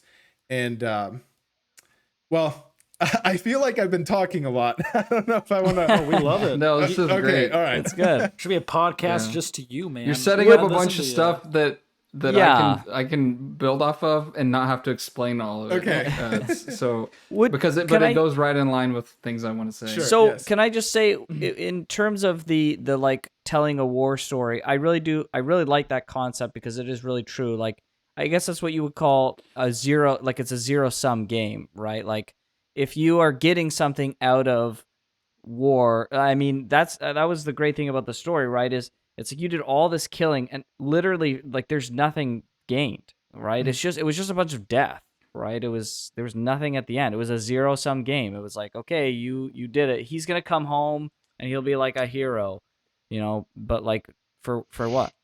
For a bunch of death? Like there was it was a zero sum For game what at the is end. the exact? Yeah. Yeah, Do you like, feel like a why? hero? Like they Yeah, are asked you you a that. hero? No. Yeah, they asked you that many times. Oh, But sure. Okay, who's Okay, all right. Well, let me read this to give some context to those of you who haven't read it. So Kurtz is an ivory trader, ivory hunter. He goes out and kills like rhinos and elephants and stuff to try and get their ivory. And this is talking about kind of first-ish. The story is told in a really interesting way, and I highly recommend people read it. But this is kind of the first time that the main character kind of hurts Kurt's talk. And then I'll read it and then I'll explain why I thought about this game from this. And so this is, the guy recollecting what Kurt said. My intended, my ivory, my station, my river, my everything belonged to him. It made me hold my breath in expectation of hearing the wilderness burst into a prodigious peal of laughter that would shake the fixed stars in their places. Everything belonged to him. But that was a trifle. The thing was to know what he belonged to. How many powers of darkness claim him for their own? That was the reflection that made you creepy all over. It was impossible. It was not good for one either, trying to imagine. He had taken a high seat amongst the devils of the land. I mean, literally. You can't understand. How could you? With solid pavement underneath your feet, surrounded by kind neighbors ready to cheer you or to fall on you, stepping delicately between the butcher and the policeman, in the holy terror of scandal and gallows and lunatic asylums. How can you imagine what particular region of the first ages a man's untrammeled feet may take him into by the way of solitude? Utter solitude, without a policeman. By the way of silence, utter silence, where no warning voice of a kind neighbor can be heard whispering public opinion. These little things make all the great difference. When they are gone, you must fall back upon your own innate strength, upon your own capacity for faithfulness. Of course, you may be too much of a fool to go wrong, too dull even to know you're being assaulted by the powers of darkness. I take it no fool ever made a bargain for his soul with the devil. The fool is too much of a fool, or the devil too much of a devil. I don't know which. Or you may be such a thunderingly exalted creature as to be altogether deaf and blind to anything but heavenly sights and sounds. Then the earth for you is only a standing place. And whether to be like this is your loss or your gain, I won't pretend to say. But most of us are neither one or the other. The earth for us is a place to live in, where we must put up with sights, with sounds, with smells too, by Jove, breed dead hippos, so to speak, and not be contaminated. Anyways, so this is talking about Kurtz, how this really, because the author makes a fantastic job of showing how oppressive the jungle is, and how really at the end of the day you don't have a choice and you are forced and to do these things, and then at the end your true character will kind of come out. And everyone, the kind of the message of the book is that everyone has in them that capacity for darkness, that the heart for darkness. um and I see Walker in that. Like as he was going through the game, like yes, the choices, are that the game kind of forces you to make in a way, but at the same time, you're slowly descending, and there is no policeman. He's the captain. There is no other captain above him to tell him, no, this is wrong. You have to stop. And he has to rely on his own capacities for, to either continue forward or to not to. And his intentions are great throughout the whole game, but the oppressiveness of the desert and the choices and just of everything that's happening kind of force him to become this person that at the beginning of the game he thought he was not. And yeah, so anyways, I'll leave it at that for now. I'll let other people talk and then I can talk some more after that. But yeah. Next time on George's audio podcast. Yeah, exactly. Yeah. No, but that was cool. Yeah, very good. Thank you. That's good. You actually made me think how maybe there's more symbolism in the levels that you play. Now, how each one maybe pertains to his madness or the Dante's Inferno. There's that part where you fall really deep into that dark area. I wonder if that's symbolism to him entering that deepness. So we're past level design, but I wonder if there's actually more to the level design. How it's more into this type of thinking. Yeah, it's a descent. There's so many times when you're going down. Mm-hmm. Yeah. I guess I'll go. I'll fill the void. So yeah, this it's amazing to me how much stuff that they were able to cram into this. I mean, it kind of just all goes together really well, but obviously it's a game about how war sucks on the surface level. Definitely. It's got a lot of, like we were talking about, pop culture ties and references to he was just reading Heart of Darkness and Apocalypse Now. This game was definitely drawing off Apocalypse Now, like pretty close, like straight up from the beginning. You have to watch it. It had that feel to me. Yeah, it's like this journey, and it's a journey into darkness. And I could tell that, like I said before, that part where you come out on the other side of this building and everything's just like a drop down into like you don't know what. It seemed a little fantastical to me. So there were other things like they even mentioned this, but the radio guy, not the ones in your head, but like the actual radio guy that you eventually find, he was Hunter S. Thompson character, and I knew that before I even found the thing that said that. I was like, oh, this is a gonzo journalism guy. So it's just drawing more stuff from that like pop culture era and just trying to make it feel like this movie basically is what I was getting from that. But then story-wise, it's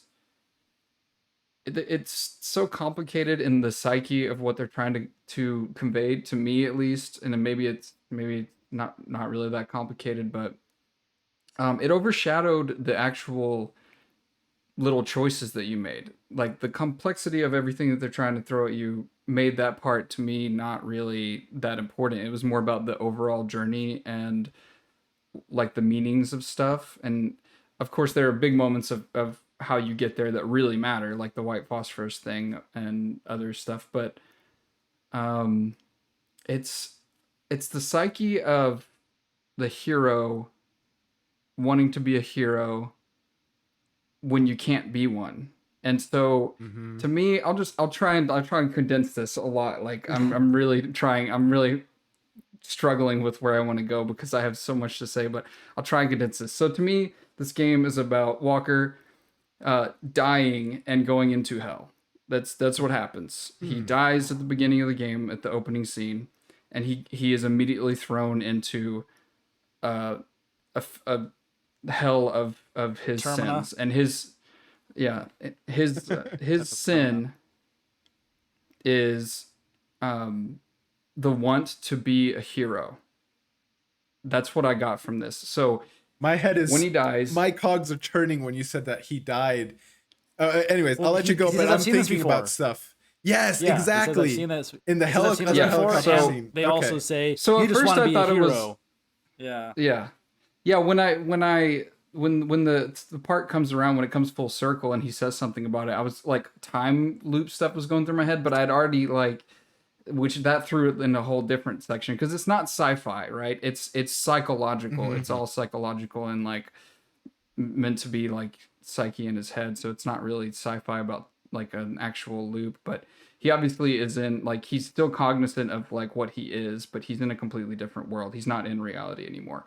So he knows that something like this happened. But anyway, so the guy Conrad, right? He is a, was he a colonel? Is that what he was? Yes, I Anyway, think so. he's like a colonel or commander or whatever.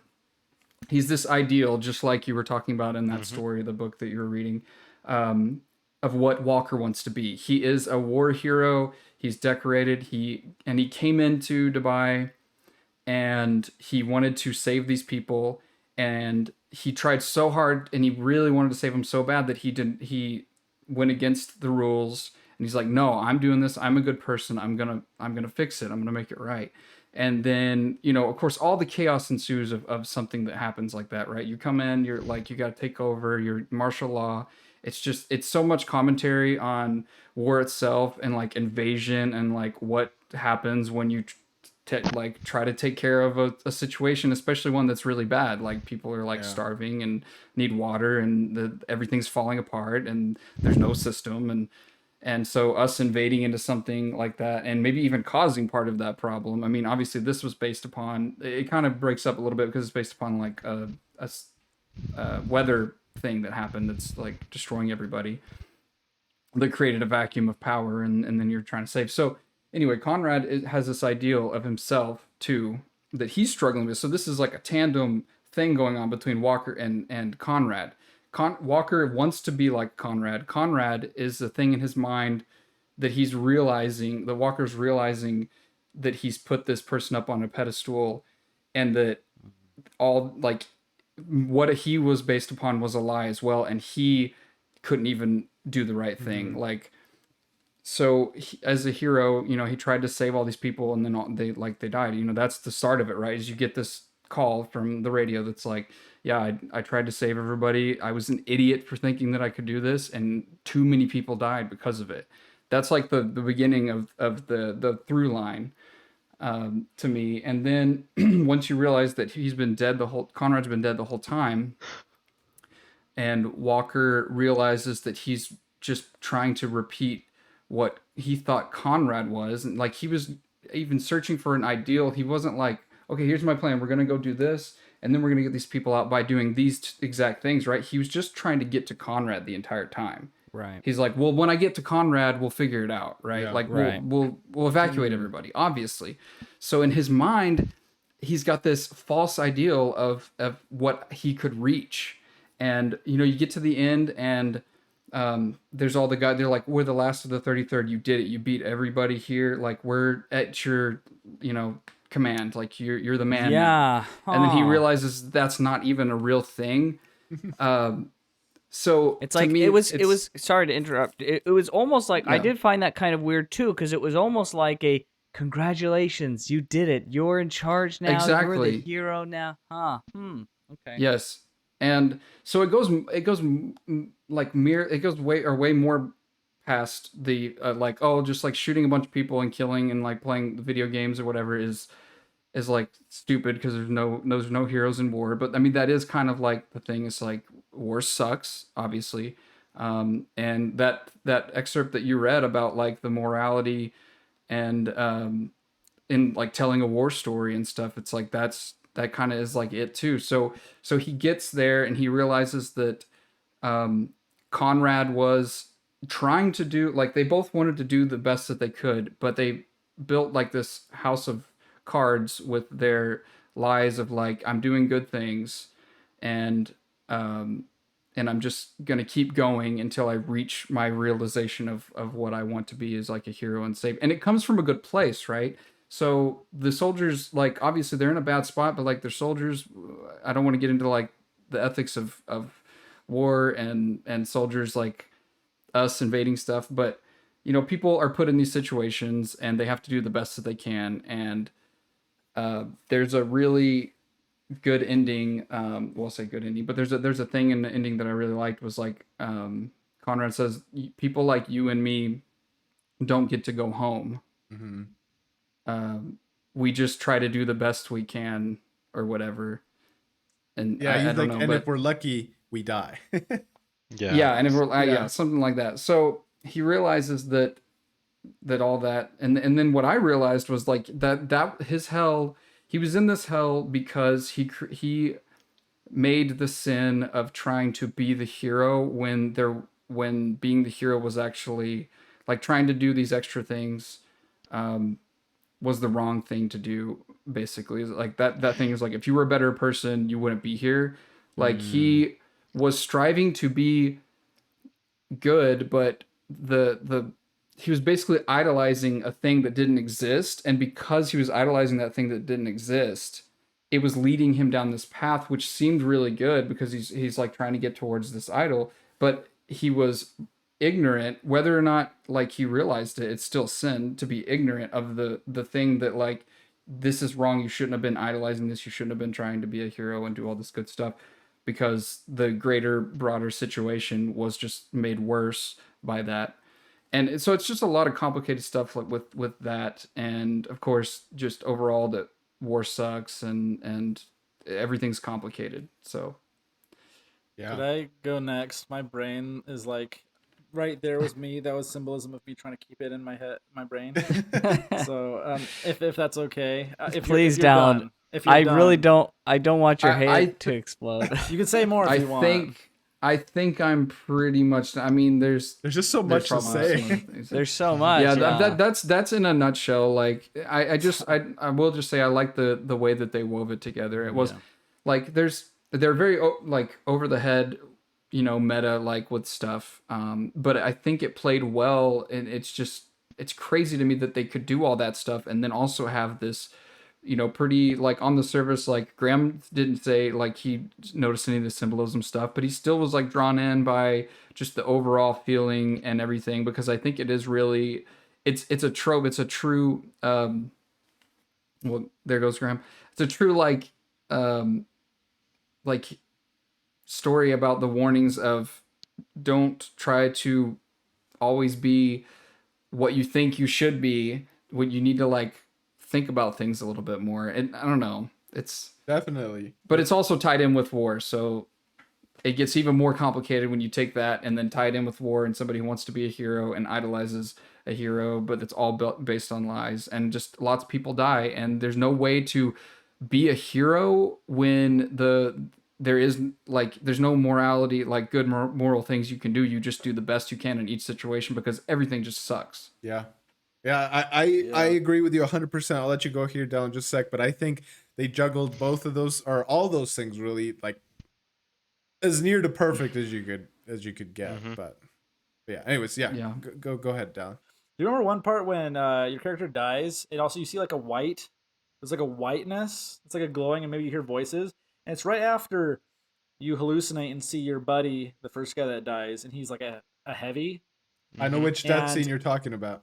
Yeah, after like for some reason, right after I took him out, I went in and there was a part where all of a sudden I just died because there was a guy I didn't know about. And also I saw like a whiteness, and I couldn't remember what it was. What was that? Was that heaven? It looked Like, no, what was it that? looked to me like it was the one where there was like a lot of like weird sounds and voices and stuff, right? Yeah. Yeah, the way that it was played out, it looked to me Was that a bridge? no, it looked to Can't me remember. it looked to me like the people that you'd kill with white phosphorus, because it looks Okay. like that same kind of format.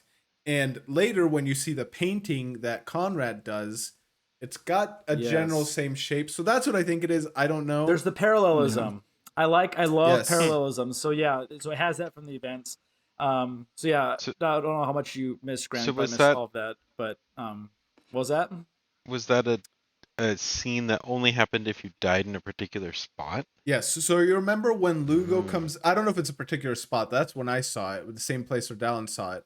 Yeah. When after Lugo the comes heavy out as a comes out. heavy, yeah, and you kill Lugo, Right. if you die, instead of a normal scene where it says just you died and then it kind of Yeah. puts you back into the game, it transfers to the scene where it's kind of black and white and the image is very, very blurry, but you hear like all these like weird noises and weird voices, and the outline of what you see is the same as the painting that Conrad does. So I think it's a callback to that white Okay. phosphorus scene, Cool. and it's kind of telling you, "Hey, man, you're going crazy. You're starting to see things." That's how I took it. Okay. Okay, I did- so that's what I was wondering. That's the only thing you missed, Graham. I was just asking about that whole white scene. I haven't really said much yet. Sorry, what were you saying? Is that a mandatory scene? I No. didn't see it. Only if you die. I don't think I saw it. Okay, I don't think I saw I it. died That's weird. stupidly though. I thought I killed the guy, and all of a sudden, like, this is the first I did part that it- I was gonna say. But yeah. What were you about to say? I did have more to say before Graham disappeared. All right, do it. Go for it. So Apologies, all that being apologies. said that I was talking about, and then the comment that I wanted to say about when you were disconnected because of the killing, mindlessly killing the dudes in the video game part of it.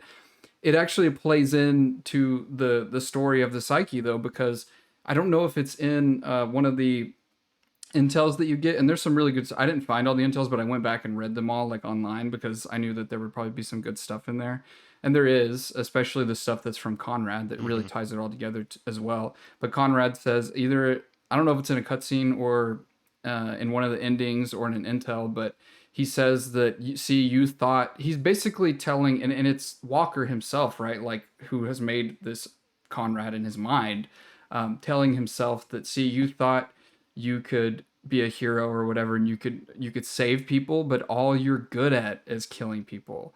And that's the point that like he didn't see, is just like he was a tool, right? He tried to play outside of his tool. Again, it goes to like trying to go and be a hero, and he was a tool that was meant to do a thing that he didn't do it, and he decided to try and go above and beyond in a coming from a good way, but didn't realize that like, well, I don't even know how to save people. Maybe like I'm just Right. a mindless killer. That's Right. not my job, And so he made all these choices thinking that he could get there when he really couldn't. And then then the other parts about Conrad realizing this, Conrad has gone through the same thing, but he's like way more developed. Like he survived, right? And he went through this, and there's parts in the story through the intel that says like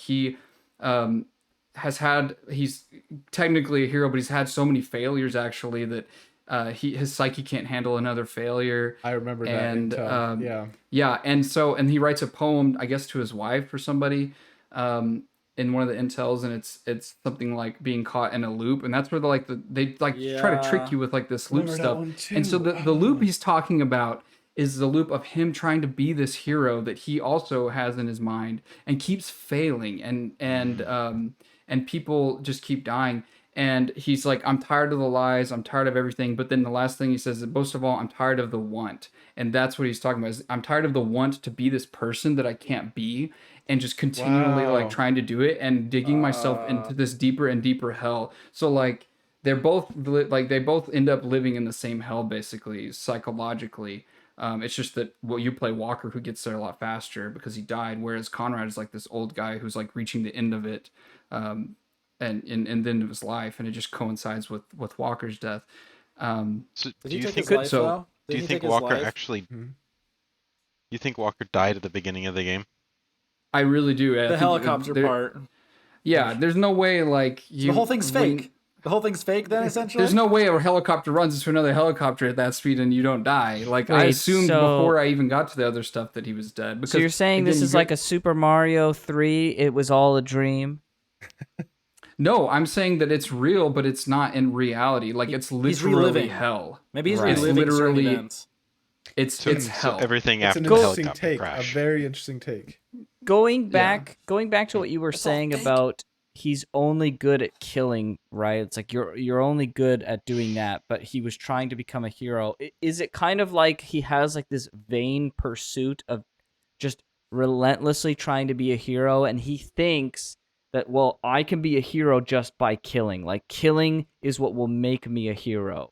And so he's trying so hard to be a hero. That's but part really, of it, definitely. That's part of the sin that gets him put in this hell. It's not the fact that he was a soldier and that he killed people, right? Because right. like that's what they're trying to convey, is just like these people are put in these situations and they have to do whatever they have to do, but like his vanity of what he thought he could be took him Right. above and beyond the normal, and he just If I caused just more keep suffering. killing, I can become a hero.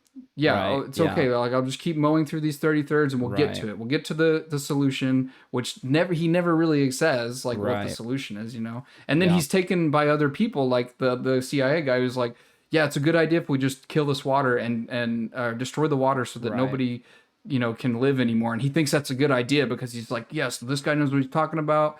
And then immediately realizes like, what the fuck did I do that? Like you can see like right there, like his vanity just got a hold of him because he thought he was following this other guy, this older guy. He's like, yeah, maybe he's the hero. Maybe I should be listening to him Right. instead of, you know, doing something else. So yeah, those are the sins that lead him to this hell, and he's in hell. Interesting. Anyway. Very Dang. interesting. That answers a lot of my questions of what I was going to say, because I was just like, I don't like the whole ploy of stuff where it's like, hey, guess what? You made it at the end. It was all fake, or like a time loop. And I'm like, I don't like that thing of storytelling. I know endings for things are hard, but please at least make one. So thank you for explaining that. Some things that we've kind of echoed, if I can start to say a little bit. Again, chip in. I don't know that is actually necessarily what happened, though, that he dies after the helicopter crash. You still don't think he did? I don't think he did, but he's also alright. like totally nuts at that point, and so everything that's going on is not necessarily real. It And doesn't they explain pan what out, happens and after he's the in crash, a though. mental asylum. No, I'm just Yeah, joking. To me though, the callback of when he says, "Wait, We've this done isn't this right. before." We've done Yeah, this before." yeah. That's the only thing, is like it has to be time travel, or it has to be that he's dead and reliving it. his mistakes. Yeah, that was Yeah. really Makes sense weird to to me. Okay, me. That here- specific call where he's like, "Wait, we've done this before. This is not right," Yeah. and everyone is like, "What? What are you talking about?" Yeah, exactly. Yeah. But you know, Yeah. Could it Yeah, be So That's funny. could it be like a situation where it makes me think of like a dream sequence where like you have like a dream, and could it be that like he's suffering from some kind of mental illness, like a PTSD or something, and he's having some kind of reaction that causes him to feel like he's done something like this before, like a kind of deja vu, but really he hasn't done something like this, but it's part of like, because we know he's like hallucinating to some degree throughout the Shock. experience. Well, Yeah, so here's the thing: is like even if he did survive, even if he didn't die, and he made it out, if this is replaying in his head like after he's lived, then that's the hell he's in. Yeah, Whether it's sure. Hell either actually way. like whether his body is alive that's fair. or it's just his soul, his mind is in this loop of hell of the things that he's done. So either way, Right. it still gets the point across to me. yeah. Gotcha. Makes sense. Well, all right, I'll try to. I'm pretty much a lot of things that you guys already said. I agree with. Maybe I'm not still the greatest at shooters or third-person shooters, but I felt like I definitely was able. Like I was like macho man. I was wiping down tons of people. There was a few times though I had full health. I was going and I'd hear two pops, just pop pop, and I was dead instantly. No sniper, no shotgun. My guy just dropped dead, and that happened a few times. Probably less than 10. But like, there's a few times where I straight up I'm like, dang it, this is kind of realistic. I need to be careful. And there was a few times then there's like, oh, this guy's hiding behind a bookcase. It's wooden. I can shoot right through it. This game's realistic.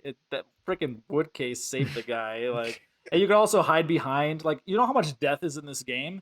I actually realized and looked at some of the things you can hide behind. A couch, really? Like, there would be so much more death. They're bulletproof Okay, but hold couches, on. Dallin. Come on. But hold on, Dallin, does this relate to the story? It sounds like gameplay segments. Yeah, this is gameplay. No, well, you mentioned that when you were talking about yours. I just thought that was interesting how, like, I didn't really feel like a big macho man throughout the whole thing as I see much. where you're- Because there's a few Oh, times he's saying that I just be took like, him out all of right, it. I got Okay. this. Like, I'm doing all right. Then pow pow, and I'm dead. I'm like, oh, great. And there's a few parts in the story where, again, I started picking up real quick about how something's really weird. I could, like, I don't know, I don't see the future, but I felt like nothing took me by surprise. Like, there was a part where Okay, I guess the one thing it was kind of a surprise, but when you're ziplining and all of a sudden that guy you knocked down, and all of a sudden I heard one of your buddies talking to you. He's like, "What are you doing? Put your gun down." And I'm like looking around and I'm like, I don't see my buddy. He didn't go over the ziplining yet, and I got shot in the face. I didn't realize that you have to look down, and the guy takes your buddy's face. It's like, do you shoot him or not? And I'm like, oh, of course I'm not gonna shoot him. Maybe he went before me. I don't know. Oh, okay, I'm dead again.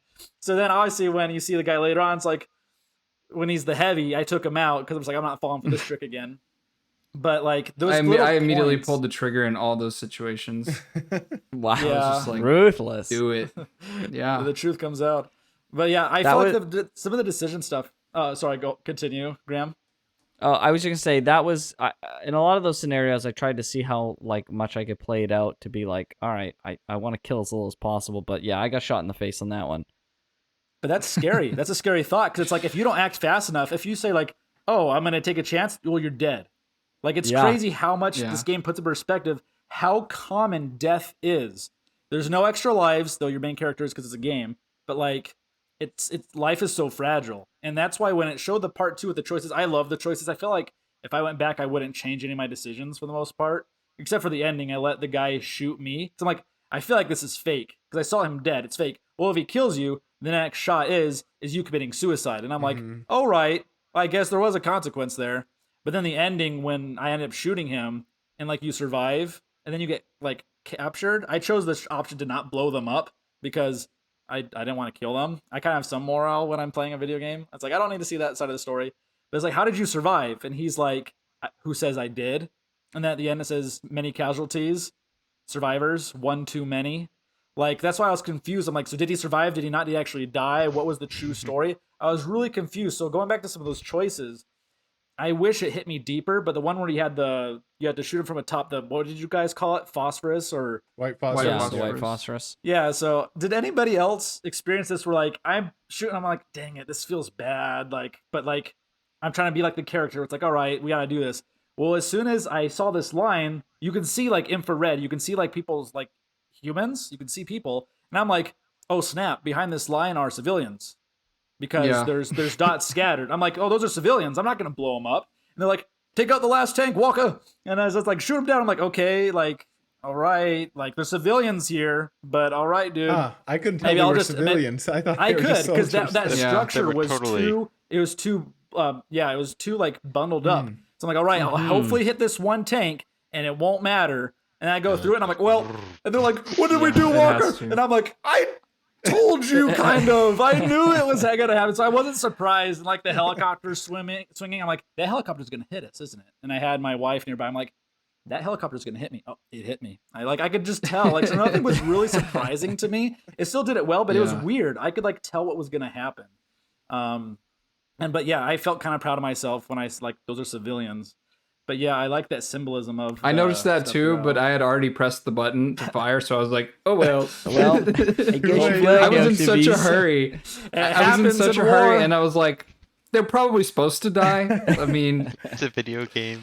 I do want to like say one thing to that white phosphorus scene, because you were getting shot back at times, and like you'd explode and stuff, and it was, I don't know, maybe I'm reading too much into it, but I could see Walker's reflection on the screen. Yeah. Yes, you can. And I was like shooting down at people and I was raining down death, but I couldn't see them very detailed. It was just a black and white little dot, but I could see Walker's face, kind of just dead face. Yeah. It was just dead face. Yeah, just kind of seeing this.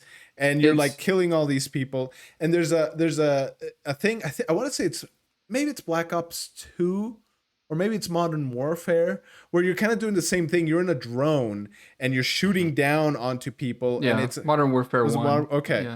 Yeah. And it was an airplane, I think. Exactly, but you can't see your reflection in that one. Yeah, you can't see your reflection at all. You're just like flying a drone. That's the commentary that they have shoved in on top of this overall thing is like, yeah, it's showing you that there's not a disconnect between what you're doing and like the person. Yes. Like you can't disconnect it. Like that's not the just a screen. Yes. Yeah, right? That's the things I was saying. Like Modern Warfare and like games like they're amazing, but they're like totally disconnecting you from like the reality of everything. It's just a freaking like an action game, basically. Yeah. I mean, they tried to do that, but they didn't do it as concise because it's not their bag. You know, Right. Well, I'll try What to if wrap they up my had thoughts. what if then they real had turned quick. on your webcam during that sequence and imposed your face in Oh, front of Can you the jeez. screen? imagine? Oh well, be when the funny. game starts, would it says be- with Yeah, and a special guest special starring guest. you. Yeah, exactly. Yeah. Yeah, I noticed that too. Yeah, I was like, it's probably because my computer. I don't want to think about it. It's just, But anyways, Al, I Hacks, didn't mean to baby. cut you off. Go ahead. oh no, I love the discussion. Again, I could say so much, but there was a few points where like because of my studies in school about like sociology, psychology, and just like things like that, I could see the validation of all sides about like what Walker was doing. It's like it's what happens in war, and I'm like, yeah, people do die in war. Like I've been seeing the superhero movies, like it's casualties, but at the end of the day, there's like heroes, and as we learn later, if it ends like a hero, then we just talked about that. But there was a few choices that when I made a choice, I was proud of my choice because I thought I did the right thing. Because there's a few times I didn't know, and that was probably the biggest thing for me in the game was I was playing it because I was trying to play the game, and I felt like it was telling me to go towards a certain path. Okay, I'm playing this game. This is what it wants. This is what I'm doing. But I startled after the point where the guy is burning. He's like, "Shoot me before I burn! Shoot me!" And right as he started screaming, I just instinctively ended it because I just didn't want him to suffer anymore. And right after that, as you walk away, You're 'cause it talking about forces you to rigs, walk right? sometimes. After you destroy all the Rigs. water. Yeah, I was just gonna let him be. I was just gonna let him be. I but had as the soon as he exact started same thing. Yeah. as soon as he started screaming, I was like, no matter what happens, I don't want suffering. And I just instinctively, like, I had really good aim or there was auto aim, but it was just boom. And I was just like, and then I just didn't know. And then he caught on fire. And then I was like, is this game actually trying to have me show my true colors? And I was like, was that me or was that me playing the game? So I don't know if I want to think about that too much, but that was really interesting. There's also the civilian part. They're Yes, gonna I'm so kill glad you? you're getting into the choices, Dallin. Because real Yes. quick about Riggs, while we're on him specifically, too. I was when he getting my last thought and I'll be done. Well, okay. If I could just say it real Yeah, quick. go ahead. Just with the civilians part, I knew there was like, they're going to kill you. It's kill or be killed. Well, I'm just like, in real life, I'm like, this game's pretty free. I just shot the ground. I shot the dirt on the ground and I that did scared that them too. off. Same. And I was like, Yep. I'm not proud of the fact that I scared them because there's a girl scared on the side. So I wasn't proud, but it's like nobody died. I made a decision where nobody died. And anyway, I want to kind of end with this segment. I like the decisions part, but like, was this game actually pushing me to show my true colors instead of me just playing a game? And that was, anyway, continue. Yeah. Yeah, I did the same thing. I shot the ground. I was really Yeah, I did too. really pleased because I was like in that moment of like because I knew like I was gonna die if I didn't think of something, and I was like, I don't want to shoot these people, and you know trying they're to gonna save kill them. me. I know they're gonna kill me. Like, what do I do? Like, I'm like almost like panicking. Like, what do I do? And then I was like, please, I hope this works. Like, I want to scare them. I want to get them away from me. Know that I'm serious. I was like, I really hope this works. I don't want to shoot these people. Like, this is gonna suck if they force you into it. And then I shot the ground. They started running. I was like, ah, thank goodness. Yeah, I finally, a moment with no meleeed. death. I meleeed one of them. Yeah, because they get real close to you, and I was like you guys. I was like, I do not want to shoot these guys. I know they just killed Lugo. They hung him, and it sucks. But like, if I put myself in their shoes, I just killed them because I destroyed their water supply. And one of them gets real close to you, chucking rocks and everything. And so I meleeed him to try and like get him away. And thankfully they all ran away. And I literally, as a player, felt the weight just lift off me. Just like, oh, wow. I can't believe this game is evoking this feeling in me. It's the one respite point in the whole game, I think, is right there. Is if you do that, it's like, oh, okay, like it doesn't matter. Again, to me, the overall story of everything is overshadows like the thing Dallin was saying it too. Like they didn't feel like the choices mattered or something. But yeah, I just think that it didn't matter as much. They were neat little moments, but they don't Yeah, add that's too much to true. the actual story of what's actually taking place. But yeah, but one maybe- thing, like how Dallin says real quick, yeah, one thing is that at least it tells you, like, is it trying to make me think about my true colors? Because it at least did that for me. Like when you're talking about Riggs, I literally thought to myself, well, this idiot deserves it. I Walker is an idiot for going alongside him, but Riggs is the bigger idiot for like, because really Being it turns malicious. out, yeah, it literally turns out that he just wanted to no knowledge of what happened here to escape Dubai, and so he was willing to kill literally everyone for Yeah, the it's quote crazy. unquote greater good of preventing more war, but at the same time, he did terrible things to prevent that. So the He was means justify the ends. essentially wanting to murder hundreds of people, or maybe even thousands, to essentially just save face. Yes, That's it. exactly. Yeah. Like that's So insane. weird. Yeah. And then so Saving I thought people to by killing myself, people. yeah, and I thought to myself, okay, this weird. guy deserves it. But like the way he's screaming, he's Oh. like, Walker, please, please, no. And like I started walking away with my gun. I'm like, okay, this guy deserves to burn. And then, but like he kept screaming. And so I was just like, I don't know what to do. And I finally turned around and just shot him in the head. And I was like, again, I didn't feel like a weight lifted, but I was just kind of like what is this game? Why is it making me limbo. feel this weird? Yeah. Like Stuck. it's just a game. But anyways, I cut you off, See- Graham, and I also want to hear Gareth's thoughts on it. Let's But get to Gareth. Maybe he has some of the choice ideas and things like that. At that point, you have one bullet in your gun. I just shot it in the air. Oh wow! See, I did You the just, same like, thing. missed? Just missed I- or something? I took the gun. Sorry, bud. I guess you're burning. Yeah. I took the gun and I pointed it at him, and then I shot to the sand as like an extra insult to him of like, that's how close your relief was. This Like, is so this is interesting. what Hearing you people's get. different. I love Yeah, hearing the I different was choices. ruthless. I said this guy can freaking burn for all I care, and I Did you walked watch away, him and his burn? screams were my background music as I jammed my Oh. way out of there. Frick that guy. Well, see, I don't know. I killed him right away, and not that I really agree with what he's doing, but it makes you think too, because he's like, I'm doing this because it's going to stop, a bigger war and more people from dying.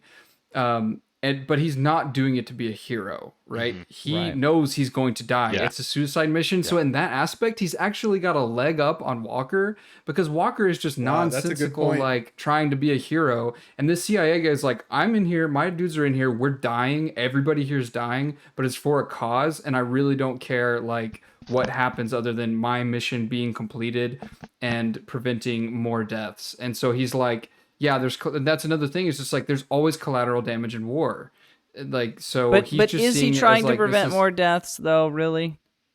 Yeah, that's. Well, I he mean, said he wanted to says, prevent like the if war. we Another we one. don't know what's going on like politically or like Yeah. like A in little this, bit. in this They do have a little slightly bit of politics. futuristic world. Yeah, but he says that if this stuff comes out, then it's going to cause a lot more trouble than just Right. thousands of people dying in Dubai Mm-hmm. right now. Why does every bad Yeah. idea make sense? Why does every bad idea make sense? I mean, it's just like, Yeah, I I mean, mean, it's that's all the- bad. but It's don't like, do That's it. the beauty. That's the beauty of the zero-sum game story of war, right? Is like all Yeah. these bad choices make sense, and they give you nothing. Nothing is There's gained. no rectitude. Right. Yeah, Yeah. but again, and Anyway. I don't think Riggs was going for that. So that's where I separate him from Walker Right. in I that see. sense. So Yeah, well, in the interest of time, because we are running up on time now, let's go ahead and Gareth, have you given like your full thoughts? I kind of jumped I away think for just a so. couple minutes. Okay. We've pretty much covered everything. Okay. There's I did a little bit more reading in the meantime about both the White Death scene and the helicopter dying in the very beginning after the helicopter crash. And the devs had said that some of the devs had said that Walker did die, and others have said that he didn't die. Of So course they would. Interesting. yeah, Of course And then they would. supposedly the White Death scenes are when Walker's hallucinating, and the Black Death scenes are when he's not hallucinating. Is what White Death. What do People you? are saying. Which White Death scene? the death scene that you and Dallin were describing. Yeah, that we Where didn't get. we- That was Oh. optional. Oh, I see. Okay. But there's a black version of that. Well, just like the normal one, you died. Just normal dying. So the normal, if so one of you just normally dying is him It's hallucinating. fade to die. black. It's fade to black. Yeah. And then When if you the die in the screen- game. Oh, you mean the fades? Okay. Yeah. Because sometimes the game fades into white, and sometimes it Mhm. fades into black. I didn't think anything of it, but I do remember thinking what? that. Yeah. I'm So gonna have to go supposedly back there and- is a I'm gonna have Yeah. to go back and rewatch that. Or do I die a Hopefully lot? there's Or hopefully die there's alone. a gameplay online or something that I can just Yeah. watch. That's really Interesting. interesting. Huh. Good That find, makes me Gareth. Jeez. Yeah. yeah, it makes Yeah. me want to go back and watch that stuff. Okay, well, I appreciate you bringing that up, Gareth. That's super interesting, especially about the devs having kind of like different kind of interpretations. I think that's the beauty of this kind of the way the story is being told is it's very much like an interpretation thing. Okay, what we can do if we're satisfied with what we've discussed so far, we can forego any final conclusions. If we want to do final conclusions or final verdicts, let's try and keep it like 1 minute Sure. final verdicts if I've we want already to do said that. pretty much everything. Did Gareth say everything that you wanted to? Okay, because I want to make sure everyone has a chance to say something, but we are really coming up on time here, so I want to make sure we're respecting everyone's schedule. So, I can do a final does anyone thought want to real give quick. some final thoughts? Yeah, like if you can give like a 1 minute, 2 minutes max, but No, it's Go gonna be ahead. short. So I went into this game thinking it was a little too much for me. It was I enjoyed thinking much about this game. Especially discussing with you, it was a blast. Those listening, if you're able to play this game, it can be a little much in a few spots, but there's a great message, as you've already heard for the past 2 hours. And if you're able to discuss it with somebody else, As it's just been spoiled. For You don't have yeah, to that's play now it been now. spoiled. I think it's a great game. Would I encourage it being played by others, people I know? Probably not. But like, if it was in a movie form, I think it'd be very interesting. Anyway, I liked the game. I'm glad I played it. But yeah, the discussions and thoughts that everybody had personally about it, your own takes on it, that's probably what I appreciate most about this game, is hearing everybody else's interpretations. So with that, I think it's great. And if you're able to discuss it with others, please do, and we would love to discuss it with you if you play it. Yes. Very well said. Yeah, my final thoughts. I'll disagree with that on one quick thing, which is if this was a movie, I think a lot of it would be lost because I really Yes, the choices. yes, the choices. I really appreciated that.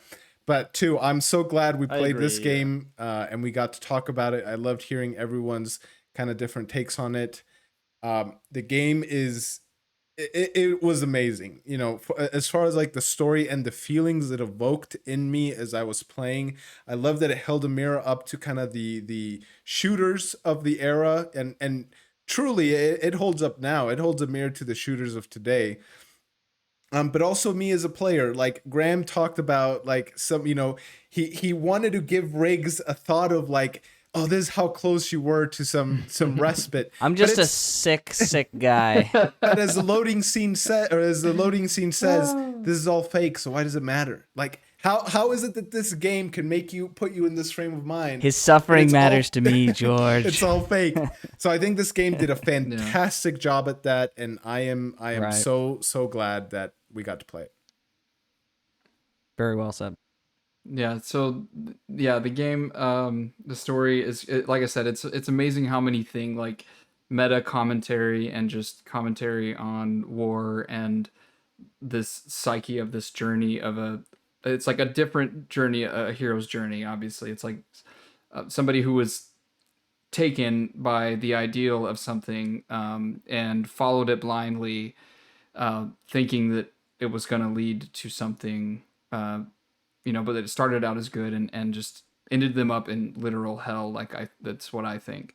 So yeah, it's interesting seeing it put in this form. And again, I think that it's less about the video game commentary to me and more about the actual psyche of what's happening to Walker and everything that surrounds war and all that.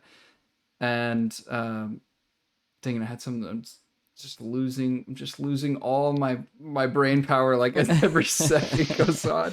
Put it in the comment section. No, hold on. Watch definitely watch Apocalypse Now, everybody here, that if you haven't. It's a little much, but you should watch it. Also, I know a lot of you guys don't like scary stuff, but Jacob's Ladder is another really crazy movie about a person who was in the Vietnam War. It's literally a horror movie though, but it's great. So just since we were talking about that kind of stuff, it doesn't really have too much to do with this, but Sure. it's interesting. Awesome. Yeah. Yeah. Gareth, I did think you? I think it's a game worth playing. After listening to this, it's not Yeah. going to be the same though. So Mm. if you're hearing this, it's too late. Rip. Yeah. It's too Or late wait for a few you. It's years. too Wait a late. couple years. Yeah. You had a So you choice forget. and you Yeah. made the wrong choice. Yeah. Yeah, They warned exactly. you. Yeah. Yeah, you were warned. Yeah, I think I echo a lot of what everyone was saying. I'm glad we did have this conversation because it did definitely open my eyes up to the depth of it. I think a lot of it, because of my background, is obviously lost on me because you guys have quite a bit of a cultural difference in the context. But I thought it was good. I thought I think it's even more elevated now that we've had the conversation. So hopefully others who played through it, or even those who didn't, will take away something at least from the conversation. So that's great, gentlemen. Excellent. But now we have gotten to the end of our podcast, and so we must make a announcement for the next game of the Game Club, which will be selected by yours truly, Dallin. What do you have for us? Reveal it.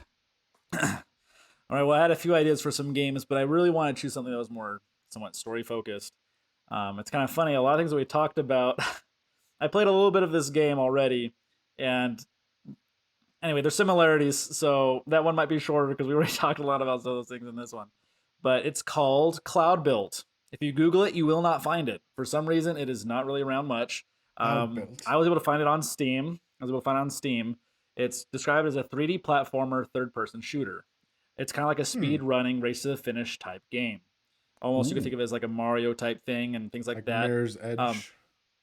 Yeah, you're like trying to get to the end about stuff, but it's a very cool game without spoiling much because I still have much to play.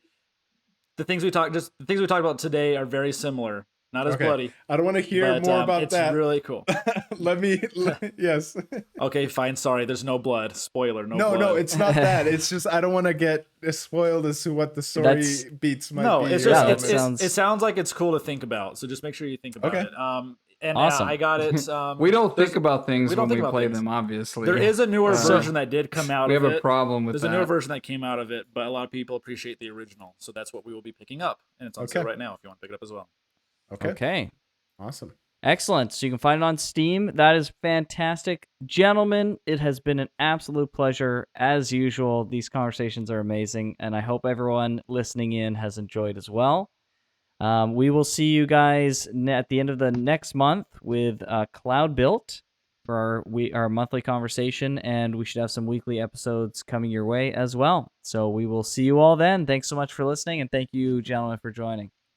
Thank It was you. a pleasure. Thanks everybody for coming. Until next time. Bye-bye. See ya. Good night.